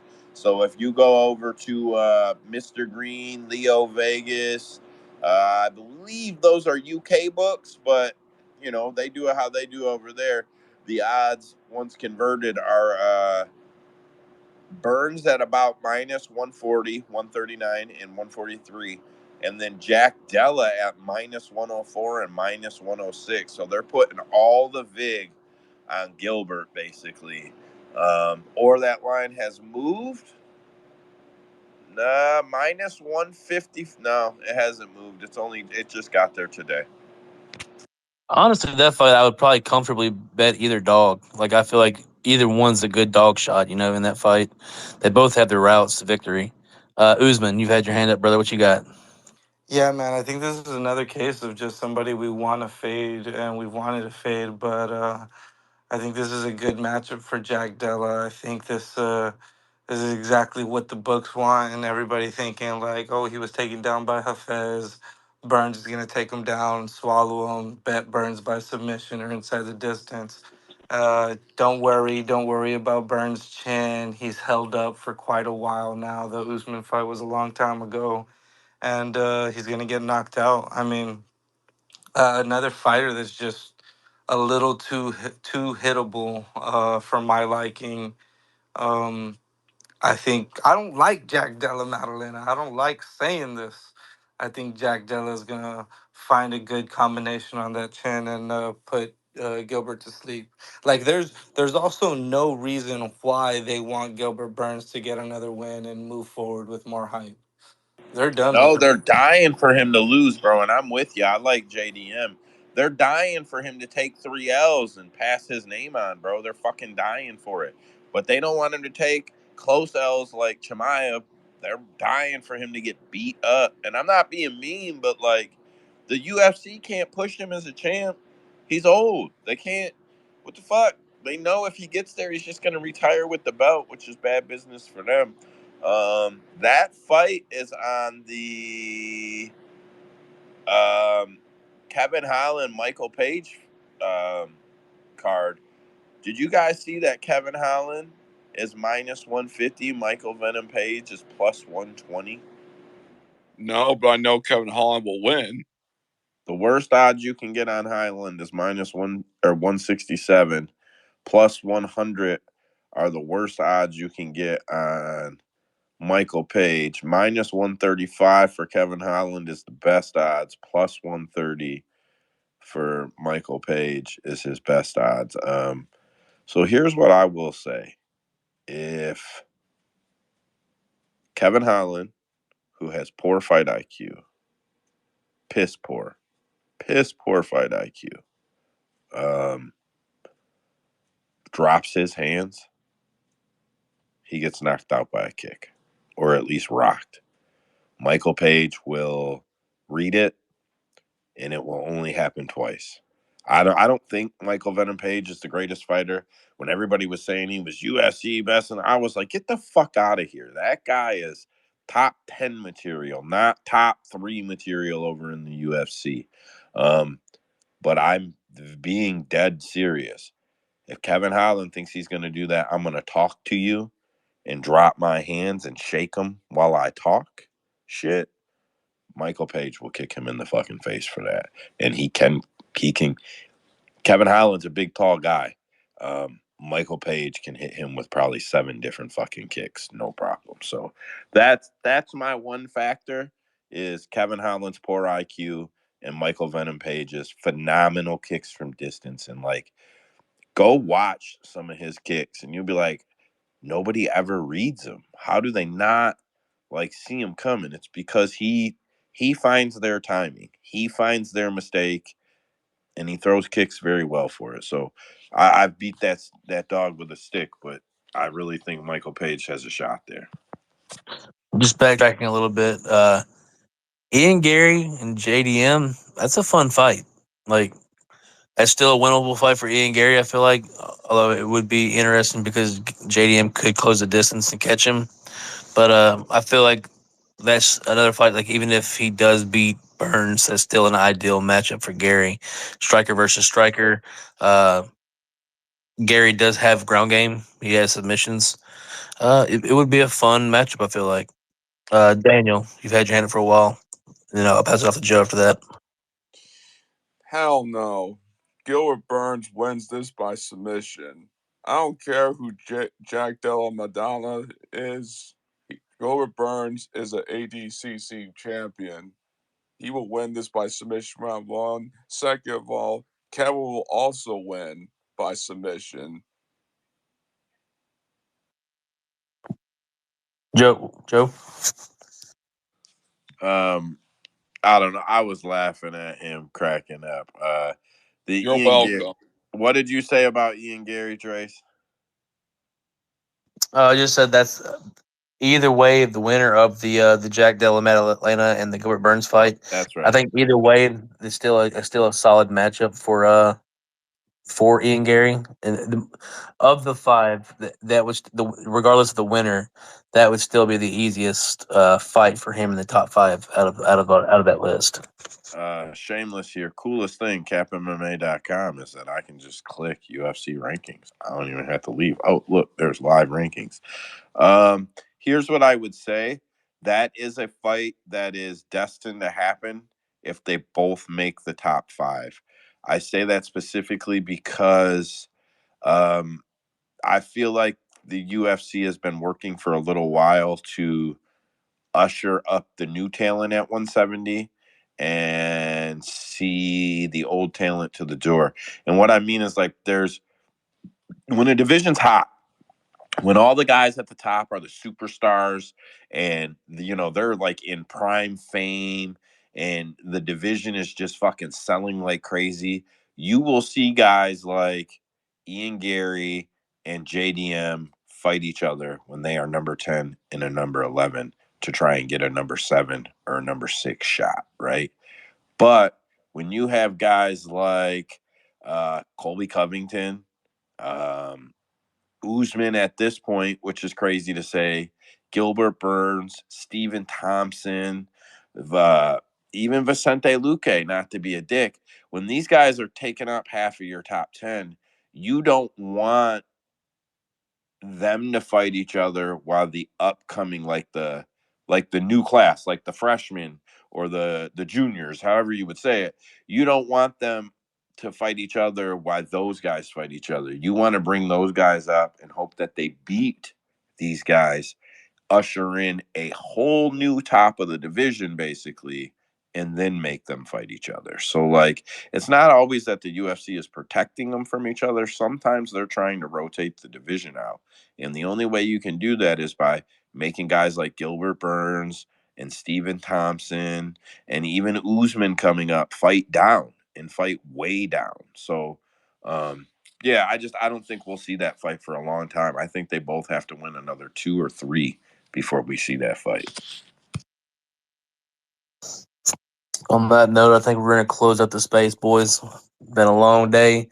Worked. I'm ready to get some sleep. Joe, do you have anything you want to hit before we get out of here? CapMMA.com. It's a great site. We are hopefully working on some really cool new features that will make us compete with a whole new group of sites and probably piss them off too, but we don't care. Our site is free. We have live rankings. Our site is free. We have betting tools. Our site is free. We have odds from up to 60 sports books. It's usually around 35 of them that are reporting. And our site is free. We have a parlay calculator. You can click parlay, click compare, and run up parlays across all the boards and compare them. And it's free. That's all I got, Trace. Usman. He got it. He got it all. All right. CapMMA.com. Andrew, anything you want to get out before we go? Nope, they got it. Appreciate you guys.